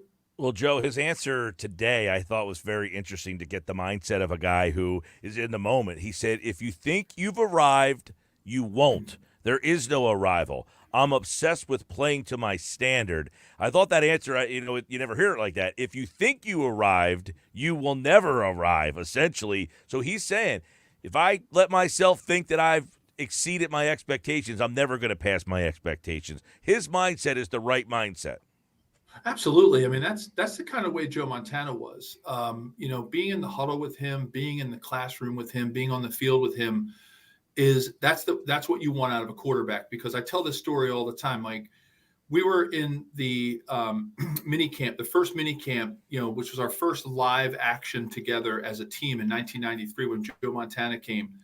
Everyone expected him, to let the weight of his Super Bowl rings hold his arm down, and no one I think people maybe expected him to be checking it in, let me get a couple more years in here with the Chiefs and blah, blah, blah. And I never saw a guy in my 6-year career prepare as much as a guy that had won 4 Super Bowls, 3 MVPs, and it pretty much was Mr. Everything and still debatable whether he's the GOAT of quarterbacks, right? I never saw a guy prepare as much. I never saw a guy as hungry as he was at his age, at his advanced part of his career. And I was like, that's leadership. So I am 100% on board with what Jalen's saying. And I used to have a slogan in my locker room in college, in my locker, it used to say, good enough is never good enough. And I think that's exactly the mindset that Jalen's taken right now. And that, I'm telling you, the team is going to feed off of that. Because look, let's be honest. You can talk about defense. You can talk about everything. Let's really call it what it is. Offenses and teams, the whole team, they feed off the energy of the quarterback and the confidence of their quarterback. So I think he's got the absolute right mindset, and he's showing the team that that's what he's all about. Today, Nick Sirianni, Joe, was asked about the quarterback having the talent elevated around him. How receivers can elevate the quarterback, and I wonder if that's a situation that you're seeing here, where yes, Hurts has improved himself, but he's getting some help because he's got some really good players around him. Oh, yeah, it's all complementary, right? I mean, it's all, it's all whatever you build around your team. I mean, you know how it is. Football teams are a puzzle piece. When the offensive line's not playing well, you can't run, you can't get the quarterback time. If you don't have the right receivers running the right routes, then you don't have a whole lot, right? Because you have nobody to throw to. And it just, the whole team is a puzzle piece. And I think what the Eagles are doing right now is they're winning every game in at least two of the three departments, right? And if you can win on all three, I'm not saying you guarantee yourself a win, but when you can hit on special teams and you can do all the right things, when you can hum on offense and your defense is playing well, and you don't make mistakes and you don't get penalties, and you do all those things right, it's with the parity of the NFL, that seems to be sort of the deciding factor. It's how well can each aspect of the game play and put it all together. And they have absolutely done that, for this team. And I think that's what good general managers do. That's what good coaches do. They build their playbook around their players. They find the right players to put into spots that are going to be complementary and help each other. Look, you saw it, right? AJ Brown, you and I were talking about that in the first week, right? He had the game of his life. It's like, oh my God, what a pickup. And then all of a sudden, people start to double cover him, and Devonta's, hitting it. Miles is just, he's on fire right now, right? But he's got Boston and Kenneth Gainwell backing him up, right? He's got, like, they just have all the pieces right now. And I'm going to knock on every piece of wood that is in front of me right now and just say that as long as they can stay healthy, keep that offensive line healthy, keep all of these guys healthy. I know they have a couple of dings right now, and people, some of the players aren't practicing, but I'm telling you, I think we said it early. We saw this team rise and say, this could be a team that not only wins the NFC East, but they could be a team that we would be disappointed if they didn't win at least 2 playoff games. And I think they're continuing to hit on that, and they're rising and getting everybody's expectations where they need to be. Yeah, I want to kind of pick your brain on if you were, the defensive coordinator and you had to figure out a way or which guy to key on or try to take out to say, all right, you're not beating us. Which guy is the guy on Philadelphia? You mean from the other team's perspective? Yeah, like if you were a defensive coordinator and you had to figure out who to stop, who's the guy? Well, I mean, look, the nice thing about what their roster is, and this is going to be maybe maybe a little bit of an easy answer, but number one, it's going to have to be Jalen, because he can hurt, no pun intended. He can hurt you in so many ways, right? He can press the line of scrimmage. He can bring linebackers up. He can dink and dunk, down the field by pressing the line of scrimmage with the RPO, with his feet. He's got the receiver. So yeah, when the teams were focusing on, and they probably have been focusing on AJ Brown now, when they saw what he did in week 1, right? Because now they get film. Now they have film, right? So you've got 3 games of film now to go off of. So they're going to start bracketing AJ Brown. Bam! You saw what it's done for like Devonta, right? So, I mean, I think it's going to be really hard. It's an easy answer, I know, but it's going to be hard for teams to try to stop one aspect, because as soon as they put 8 up in the box and they think, all right, that's it, Miles Sanders, no more. We're shutting you down, buddy. You've had enough. You've had your good 3 games. We're shutting you down. We're going to put 8 up in the box to pressure this offensive line.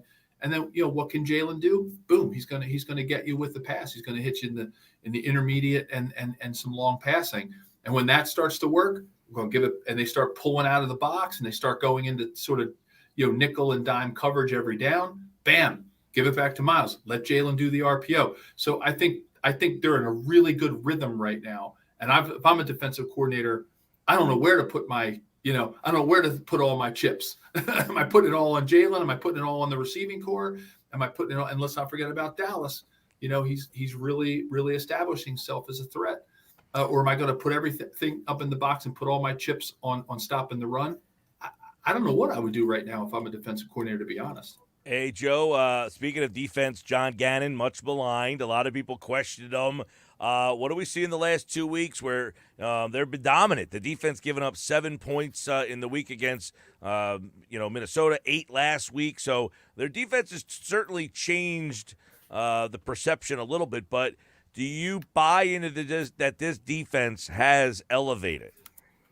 Oh my gosh, yeah, they've just they've just put up so many good numbers, as it relates to, their average yards per rush. And because that's kind of like where it all, that's where it really all starts, right? I mean, it starts with being able to, limit the amount of time, the other team is on the field, right? That's what you really, really need to do. You need to make sure that the other team is not getting, high average runs per carry. You want to stop the middle passing game, and they're doing it all. They're getting pressure on the quarterback. They're blitzing at the right time, which is great, and they got to keep up whatever formula and algorithms they're throwing into the computer on that. They're making all the right decisions right now at the right time. So I think it has to do with having a combination of the right personnel and the right game plan. And I think they, that game was as, that was as a cakewalk as a game is going to get for a team, right? When you look at what they did, just getting after Carson Wentz, really limiting what that team was doing in the run game. I mean, it was very anemic, what Washington was able to come up with. So, when Carson Wentz is your longest average, per rush rusher in the game, that says a lot, because those are just some scrambles that he had, here and there. And he had that one long scramble for 13 yards. Other than that, I mean, no long runs, very, Antonio Gibson, who, we know can, he can get the job done. I mean, 3.2 yard average, that's a thing of beauty. That puts teams in a really bad situation. There's no question, they have better talent on the defensive side of the ball. That we know. But to get the amount of sacks and hurries and pressures that they've been getting, that the coaches don't like the blitz if they don't have to. And last week they didn't have to. I don't know that that's sustainable. I think the next evolution, Joe, is can John Gannon make those adjustments in game? Hey, we're not getting pressure. Now I have to dial up pressure from another spot. I think that's what we need to find out from him moving forward here. Well, that's what you ask of any coordinator, right? I mean, it's a long season, and I gotta be honest. I get excited about every Eagles game, but I wasn't as excited about the upcoming game against Jacksonville if I would have looked at this schedule 3 months ago, right? Jacksonville, hey, but they look really good. They look like, Doug Peterson. That's going to be an emotional roller coaster there, with Doug coming back into town. And I think they're going to have, there's going to be some good bulletin board material for Jacksonville to throw up on the board. And, I think that's going to make this game exciting. So I'm excited. I'm excited about it. I think it's going to be really good test for this team. And again, back to your question, Mike, about coordinators, both defensively like Gannon and your offensive coordinators too. That's really where the money's made, right? That's where they earn their paycheck. It's not putting together a game plan. There's only so many plays, right? There's only so many things that you can have in your playbook. To me, you're absolutely right. It's all about how do you adapt. When the running game's not going well, do you stick with it? Do you try to throw the ball? You have to adapt and give what the other team takes you. It's really a chess match.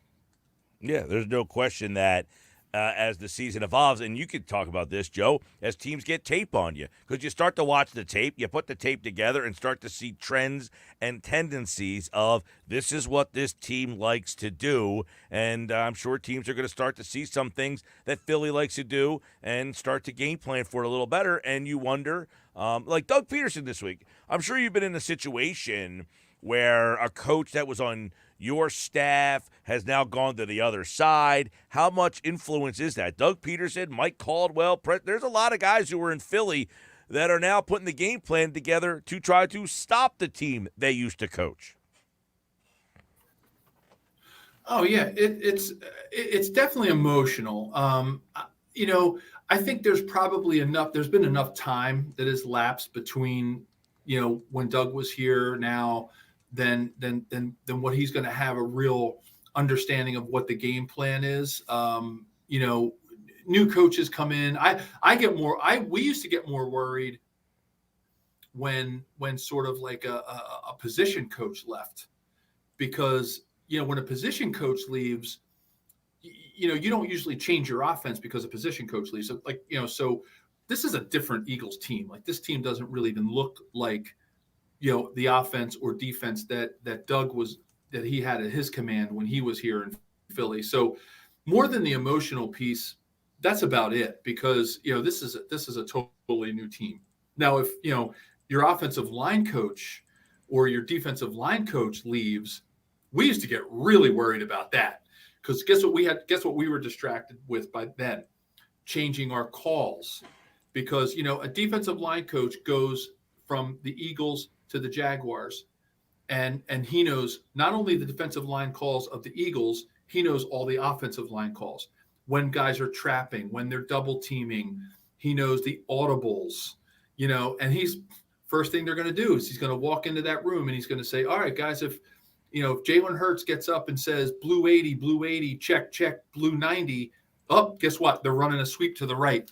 So, that's the kind of stuff that gets really distracting. And I used to dread that, because it just made you think about it too much. Like, oh man, now if we're doing a man blocking scheme, or, we're going to make a call on a certain Mike linebacker where we're sliding the protection, then all you got to do is, if you said, we used to say red, now you got to change it to, Ringo or something. And it's like, you got to think about other things. So that's a long answer to a short question, but I get more worried when there's position coaches that leave than a head coach, other than the emotional impact. I know, but those little nuggets are always interesting to hear, and they got a lot of position coaches that went that way. And Doug had Jalen. I mean, he was here when Jalen took over for Wentz those last couple games, and you wonder if he has something in his mind, Joe, about, hey, I know these are some of his weaknesses. I know these are some of the things he struggles with.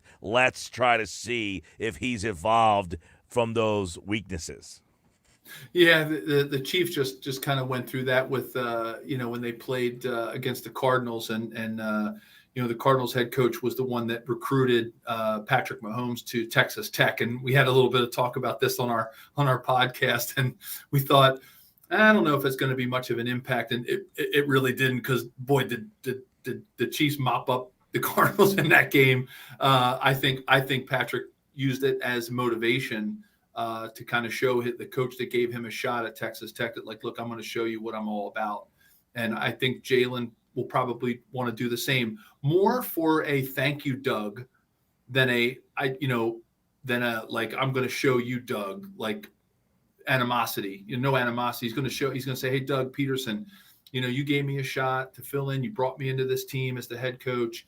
I'm going to show you what I got in a good way, in a proud way, right? To give Doug Peterson some of that respect. I think that's what Jalen's going to come out guns. He's going to come out really working hard, because he's going to want to show Doug Peterson that Doug Peterson made a good choice for all the good reasons. And I think that fraternity in the NFL is like that, when you have coaches that you had a really good relationship with. I remember, watching guys like Bill Cowher come into Kansas City after he took over the head coaching job in Pittsburgh, and, how a lot of his players wanted to, like, show him as the head coach of the team. Not like, we're here to beat you, coach.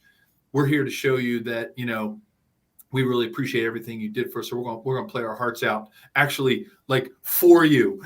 Like I think Jalen's going to play for Doug Peterson in this game, which is a good thing because Doug's a likable guy. You know, he's somebody I think had a great relationship with the players. Small little nugget. Doug and I actually came out in the same year in the 1991 draft. So we had that in common. I didn't make it to head coach in the NFL, but Doug did. But that's what quarterbacks do. There's not a whole lot of lineman head coaches out there. But I have a lot of respect for Doug, and I think it's going to be in some ways fun. Right, for Doug to come back. And I would imagine, and I'm sure you've played with guys who have played against their former coaches or against their former teams, but how many of those teams and guys were the first guy to lead that organization to a Super Bowl? He's got to have some mixed emotions coming in here this weekend. Oh, definitely. I mean, my God, he gave this city everything we were looking for, right? Think about that. I think back to that parade. And I think back to that team and the magic that he helped.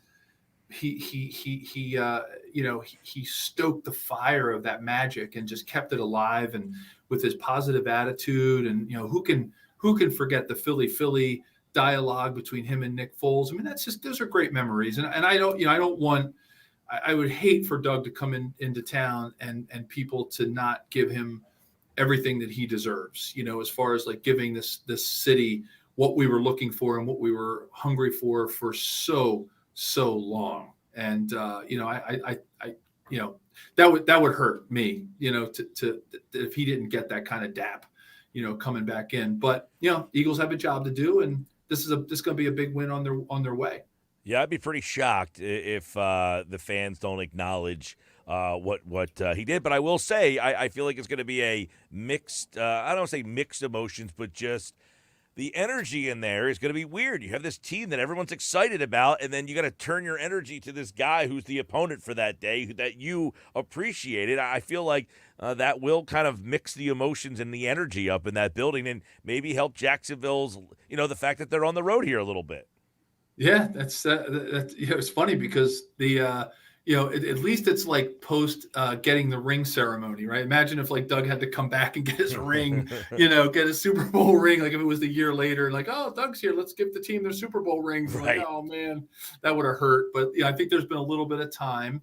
I think this was a great opportunity for Doug to take over this Jaguars team, and it looks like they're playing good football right now. So I think it's going to be, like I said, not to beat that one up again, but it's a much more it's going to be a much better game than I thought it would be when I looked at the schedule, when it came out. Yeah, you had the Doug Peterson drama, but I just think it was, I just wasn't as excited about this Jaguars team as I am now, which again, look, it's the topsy-turvy week 3. Holy smokes. And what we talked about, Joe, with Detroit in week 1, the Giants getting off to a 2-0 start. Don't know how many wins culture accounts for, but the cultures are changing in some of these downtrodden organizations, and Jacksonville is one of them. Yeah, definitely. And their culture is everything. That, Mike. And I think what I'm liking right now is I'm liking the culture of the Eagles, most importantly. Well, you know that because as you explained, if people weren't listening back in August when you talked about this, you were in Kansas City, which was a well-run organization, and then at the end you went to St. Louis, and at the time it was different. You walked in those doors in St. Louis, and the accountability was not the same. No, the weight of the world was on our shoulders as players, and it was dramatic. I mean, I think I may have even said this, and pardon to the listeners if they heard this story before, but when I got there to St. Louis, and I was used to wearing the right uniform, even in meetings, right? We always wore our grays, and we had our gray shorts, gray shirts. Everybody had their hat on. Everybody had a pencil and their notebook with them and their playbook. Every meeting, nobody was late. Marty had lived under the mantra, if you're 10 minutes early, you're 15 minutes late. He would shut the door 5 minutes before a meeting started. And if you were outside, he'd say, stay out there. You don't deserve to be in if you're not going to be early. I got to St. Louis, and with all due respect to the staff that was there, but it was a disaster. Players walking around wherever they wanted, coming into the room whenever they wanted, no accountability. Players falling asleep in meetings, wearing street clothes. it was a disaster. And God love him. Rich Brooks got up in the front of the room and said, listen, if we go out and play a perfect game against the 49ers, they're a good team. They ended up winning the Super Bowl that year in 1996. He said, if we don't turn the ball over, if we make every play and we don't have any penalties, we got a chance against these guys. And I was like, oh my God, that was the kiss of death for me. I was like, oh man, this is not going to be good. This is not going to be a good year. And it wasn't. It was a 3-13 year, and it was an absolute disaster. Joe Valerio, of course, Cup of Joe every Wednesday night. You hear great stories from a guy who played it, lived it, knows it. And by the way, the Chiefs, man, upset special, I guess. That Indy team that shows you the NFL, man, they tie the Texans, they get shut out, and now they got stuck playing the Chiefs, and they answered the bell. They did. And it's funny because we were talking about on our podcast, it's the curse of the Colts. I mean, I was involved in probably the worst curse game in 1995 when we had home field throughout, Mike, and Jim Harbaugh comes in, and we were like double-digit favorite at home. We finished 13-3. It was probably the mentally the closest I've been to the Super Bowl in my career. Even though I was physically closer in 93 when we went to the AFC Championship game, we were mentally prepared to go to the Super Bowl. We pretty much owned the AFC at that point, and the Colts came in and beat us 10-7. We missed 3 field goals. It was like minus 10 degrees, and we lost that game. And it was so, the city just went into complete and utter mourning. And it's been one Colts loss after another. The upset losses too, not even just like, the years when the Colts had Peyton Manning and won the Super Bowl, like upset losses where they had no chance of winning and they did. So it's definitely becoming a curse for the Chiefs for sure. And I can't believe I was actually part of one of those. Joe Valerio, of course, next Wednesday, more Cup of Joe here. We'll be at the quarter pole of the NFL season, and we'll kind of take a look at all things happening through 4 weeks here on the Sports Bash. All right, Joe, we'll catch up with you next week, pal. Mike, great to be with you. Best to all the guys out at Charlie's watching on the stream. I saw that on Twitter. Love their wings when we're in Ocean City. Go out to Summers Point and get them. Go Charlie's. Thanks, buddy. All right, Joe Valerio at Joe Valerio 73. Yes, you can watch the show. They had us on at Charlie's the other day, and if you go to your local establishment, ask the bartender, say, hey, put the Sports Bash on the TV for us. You can watch the show on the BFA Sports YouTube channel, the 97.3 ESPN YouTube channel video provided by BFA Sports. I'm Mike Gill. This is the Sports Bash. I like Joe there. He hits Charlie's up when he's in the area. Those wings are fantastic, as we know, but the fantastic part is that they had the Sports Bash on in there the other day. I appreciate that. More Sports Bash coming up. Good morning, NFC East. Geoff Kerr's the host. We'll take a look at the state of the NFC East through the first 3 games. Giants, Dallas, Washington, Philly. Is there a clear favorite? Who's number 2?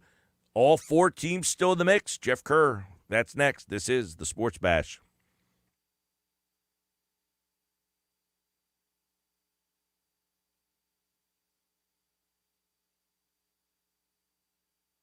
We live in a community that cares. We make sure everyone eats, everyone plays, everyone stays warm, and everyone is protected. We support our youth in organizations that teach the value of community and self-worth. We make strides against breast cancer every day. Together, in this community, we make a difference. RK Chevrolet, RK Kia, and RK Subaru, proudly serving our community since 1982.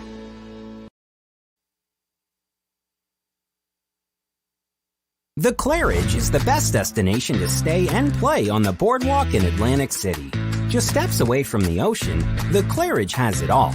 The city's ultimate rooftop bar, wonderful restaurants, classic guest rooms with ultra-high-speed Wi-Fi, and 100,000 square feet of banquet and convention space for events and the wedding of your dreams. Book at Claridge.com for the best rates and find the best package for your stay.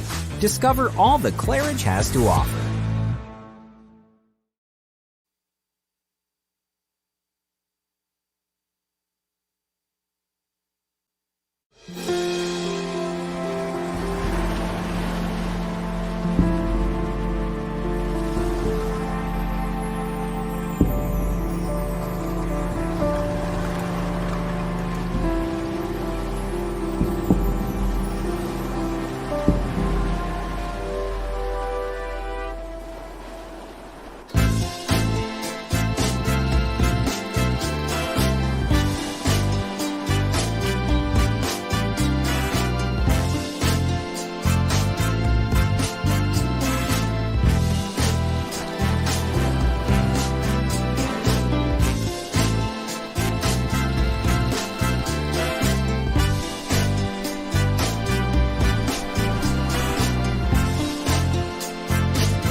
When it comes to taking care of your physical wellness, maintaining good health of your bones and muscles, you want a team of doctors you can trust and who hold themselves to the highest standards. At Premier Orthopedic Associates, we believe that you should live life at your best. Our team of non-operative and operative orthopedic specialists strive for the highest standards, exceptional outcomes, and happiest patients. Come and experience the Premier difference.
All right, 5:35.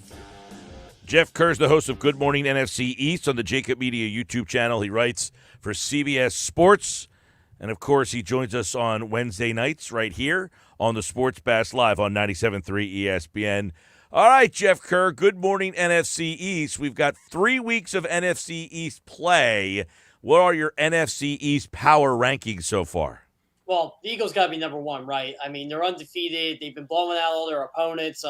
I thought Minnesota was a good test for them. They obviously beat them to a pulp pretty good. Washington, they just got the Carson Wentz. I mean, the Eagles might have made Washington the worst team in the NFC East just by default. So I'll go Eagles 1. I will go with the Cowboys at 2 just because they did beat the Giants. It was an impressive win. They do have an impressive win over the Bengals. They're doing this with a dominant defense of a Cooper Rush. So I'll put them at 2. Right now, I'll have to give the Giants 3 just because they are 2-1. I'm not sold on their wins by any means. I mean, the Titans, I guess, okay. Carolina's not any good. So I'll put them at 3. And Washington, I'll put at 4 for now. But obviously, this can all change if Washington wins on Sunday. Yes, and we will get into that a little bit more on Friday. But over at CBSSports.com, you wrote one thing you learned about each team. I want to look at these NFC East teams. What did we learn about the Dallas Cowboys in their win? What did I put for that, Mike? It's been 2 days. Oh, well, you think that Cooper Rush should continue to play at least one more week. I was going to set you up for that one, but yeah, Cooper Rush needs to play another week or two, I think, personally, Mike. And it doesn't look like Dak Prescott's going to be ready by Sunday anyway. I think they can beat Washington with Cooper Rush with that dominant defense. So, well, what do you make of all the Jerry Jones? I hope there's a quarterback controversy here. He's a moron. Dak Prescott is the quarterback. Dak Prescott, there's a reason why Dak Prescott is your starting quarterback. And I know everybody wants to go to the whole Drew Bledsoe, Tom Brady thing or the Joe Montana, Steve Young thing. Completely different scenario, of course. But I just look at it as, look, Cooper Rush is a nice asset to have. I think Dallas knows they have a good backup quarterback, but that team isn't going as far as they want to go with Cooper Rush as their quarterback. One thing learned about the Giants in their loss. Man, there are a couple things I could have said about the Giants, but really, Mike, I went with the offensive line. Somehow, the Dallas Cowboys made it worse than it was last year. Evan Neal was bad. I think he allowed 9 pressures on Monday night.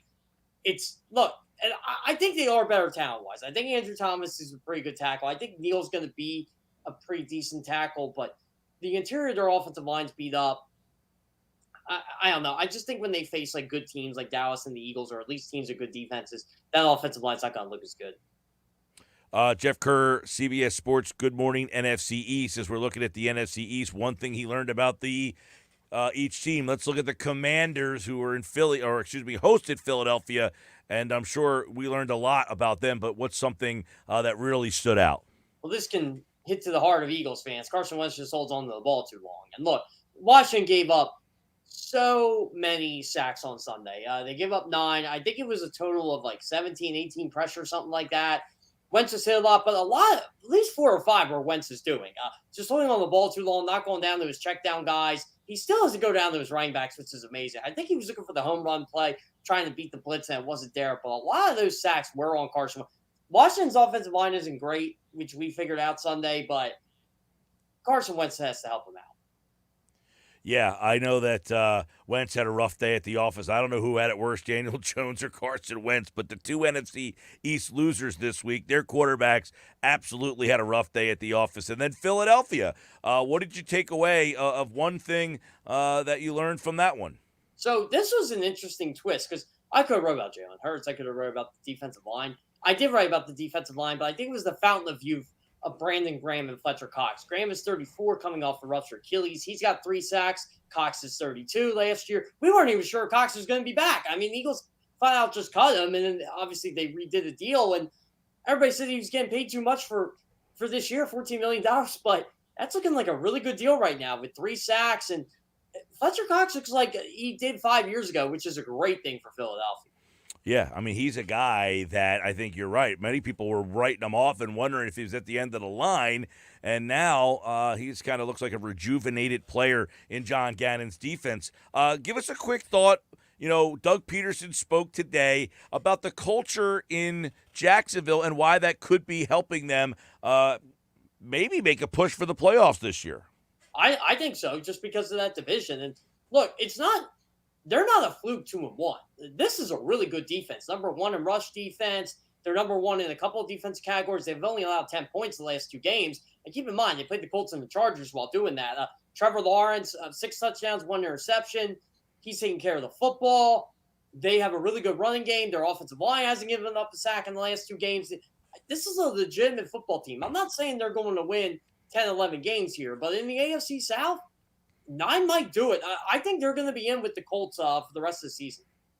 Jeff Kerr, CBS Sports, and Good Morning NFC East. By the way, the Eagles announced last night, or the NFL announced last night, that the Eagles will wear their black helmets Week 12 against the Packers, Week 16 on Christmas Eve in Dallas, and then the regular season finale, Week 18 against the Giants. So you're going to get those black helmets for 3 games. But I think you and I are on the same page no, I'm not sure. I like the white helmet with the Kelly green wings. I know a lot of people like the Kelly green, but I like the white helmet with the Kelly green wings. So I do too. I wish the Eagles would kind of have brought that back this year just for a one-off. And this is what I do like about the black helmets. I think they are going to be a one-off. I think it fits better with the whole blackout thing. Maybe because the Eagles wear black pants now with their white jerseys.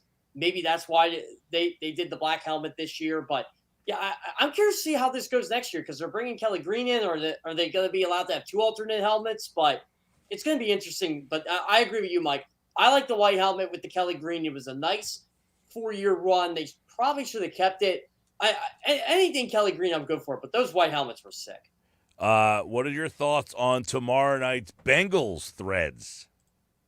I love them. The whole white tiger thing. I remember when they came out with their new uniforms last year, and you saw the white ones and you saw the white. I'm like, oh man, they need the white helmet.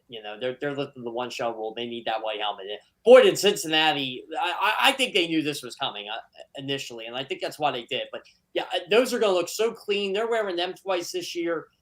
I don't think those white helmets should be worn with anything other than the whole white. Commanders are going all black this week. I do like the Commanders. I honestly think the Commanders' black uniforms are better than their home and their road ones. I loved them when they came out. Everybody's like, they're too plain. I'm like, not for me. It's a new identity. They can add black to their jersey.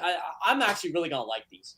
Yeah. By the way, NFC East teams that are going to be having new uniforms, Washington is wearing the all black, and the Giants are going to the vintage look with the Giant name on the side and the line underneath the Giants, the old LT look this weekend. How about that? Are they wearing the blue jerseys, or are they just wearing the helmet? I believe they are wearing the I'm not 100% about which colored jersey, but I definitely know they're going with the helmet. Yeah.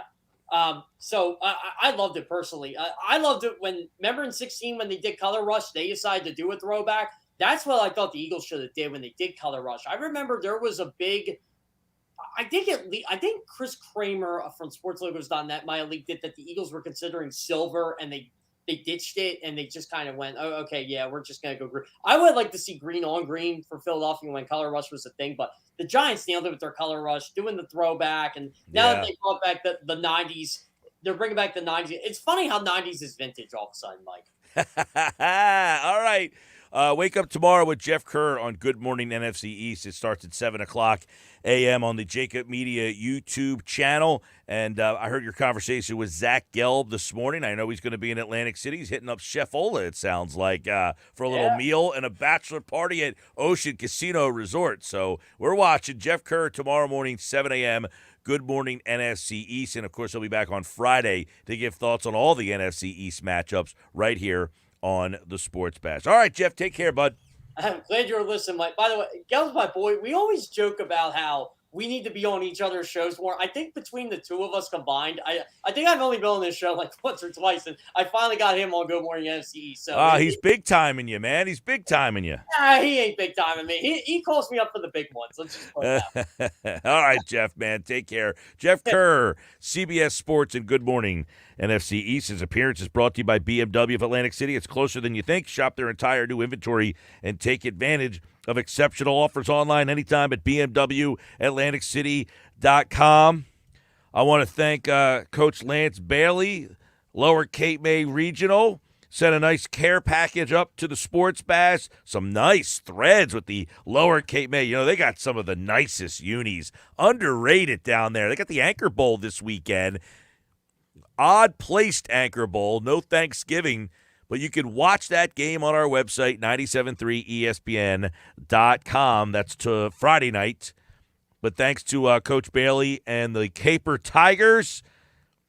If any of the other high school teams out there want to send their threads in, Sports Bash loves repping the Cape Atlantic League squads. But the Caper Tigers are tough. They actually sent, did you see this? Ryan, if you could put it back up on the screen, I'm going to hide it up on the video screen. The Lower Cape May, they're having the Fight for the Fallen game next weekend. And these are the jerseys that they're going to be wearing in that game. You see the camo sleeves with the baby blue lower Cape May, the LCMR black jersey. These are ridiculous. These are, talking about unis, got the flag on the back. You've got the military, the United States seal on the arm plate. I mean, bang. That's the Fight for the Fallen game next week. We'll have more details on that game, and you'll be able to watch that game on our website as well. So thanks to LCMR for the threads. We always appreciate the local team sending some threads to the Sports Bash studios. We will wrap up today's show. Coming up next here on the Sports Bash Live on 97.3 ESPN, the 97.3 ESPN free mobile app, and live video on the 97.3 ESPN YouTube channel, produced by BFA Sports.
We live in a community that cares. We make sure everyone eats, everyone plays, everyone stays warm, and everyone is protected. We support our youth in organizations that teach the value of community and self-worth. We make strides against breast cancer every day. Together, in this community, we make a difference. RK Chevrolet, RK Kia, and RK Subaru, proudly serving our community since 1982.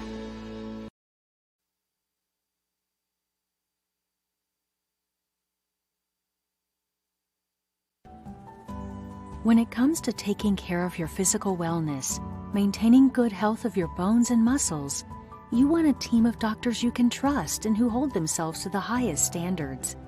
At Premier Orthopedic Associates, we believe that you should live life at your best.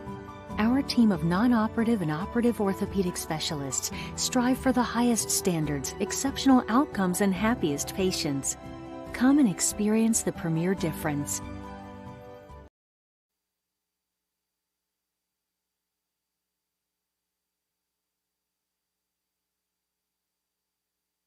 The Claridge is the best destination to stay and play on the boardwalk in Atlantic City. Just steps away from the ocean, the Claridge has it all. The city's ultimate rooftop bar, wonderful restaurants, classic guest rooms with ultra-high-speed Wi-Fi, and 100,000 square feet of banquet and convention space for events and the wedding of your dreams. Book at Claridge.com for the best rates and find the best package for your stay. Discover all the Claridge has to offer.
All right, 5:52, getting ready to get out of here. We have another chance for you to qualify for that Eagles Club Box seats coming up.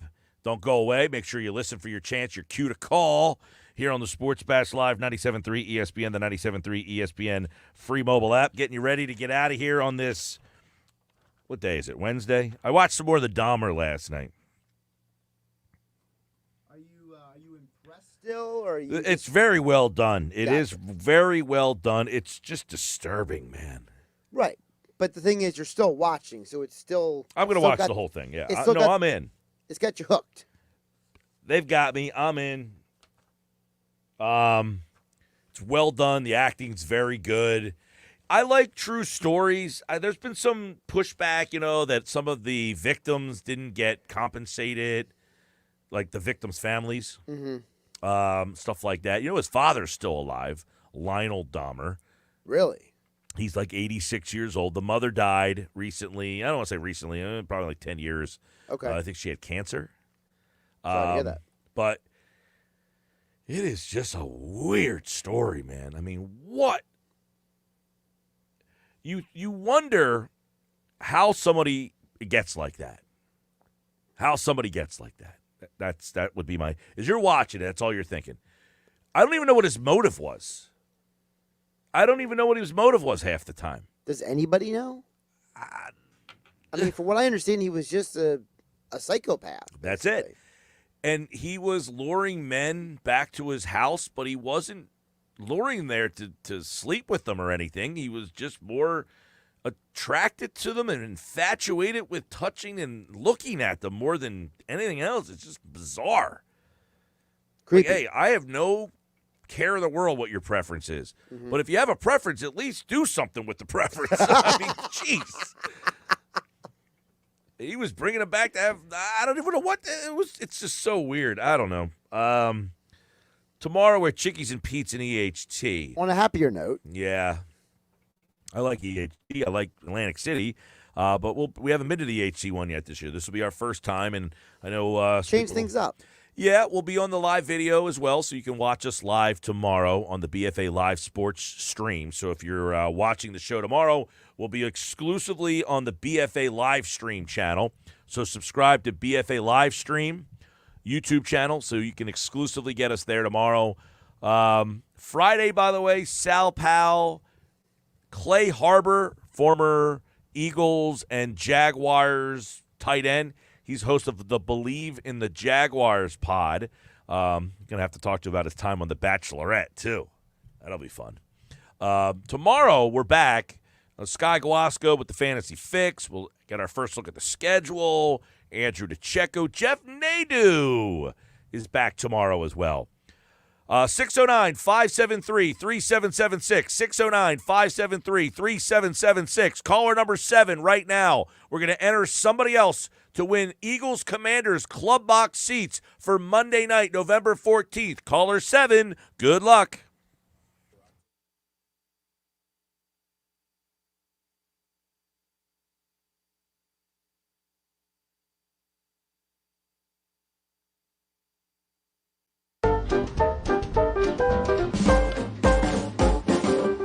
The Claridge Hotel has been around.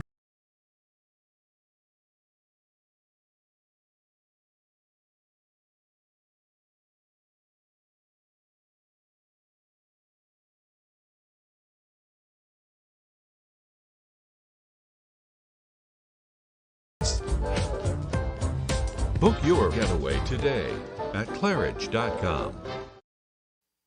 We live in a community that cares. We make sure everyone eats, everyone plays, everyone stays warm, and everyone is protected. We support our youth in organizations that teach the value of community and self-worth. We make strides against breast cancer every day. Together, in this community, we make a difference. RK Chevrolet, RK Kia, and RK Subaru, proudly serving our community since 1982.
When it comes to taking care of your physical wellness, maintaining good health of your bones and muscles, you want a team of doctors you can trust and who hold themselves to the highest standards.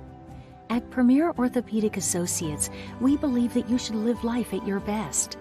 Our team of non-operative and operative orthopedic specialists strive for the highest standards, exceptional outcomes, and happiest patients.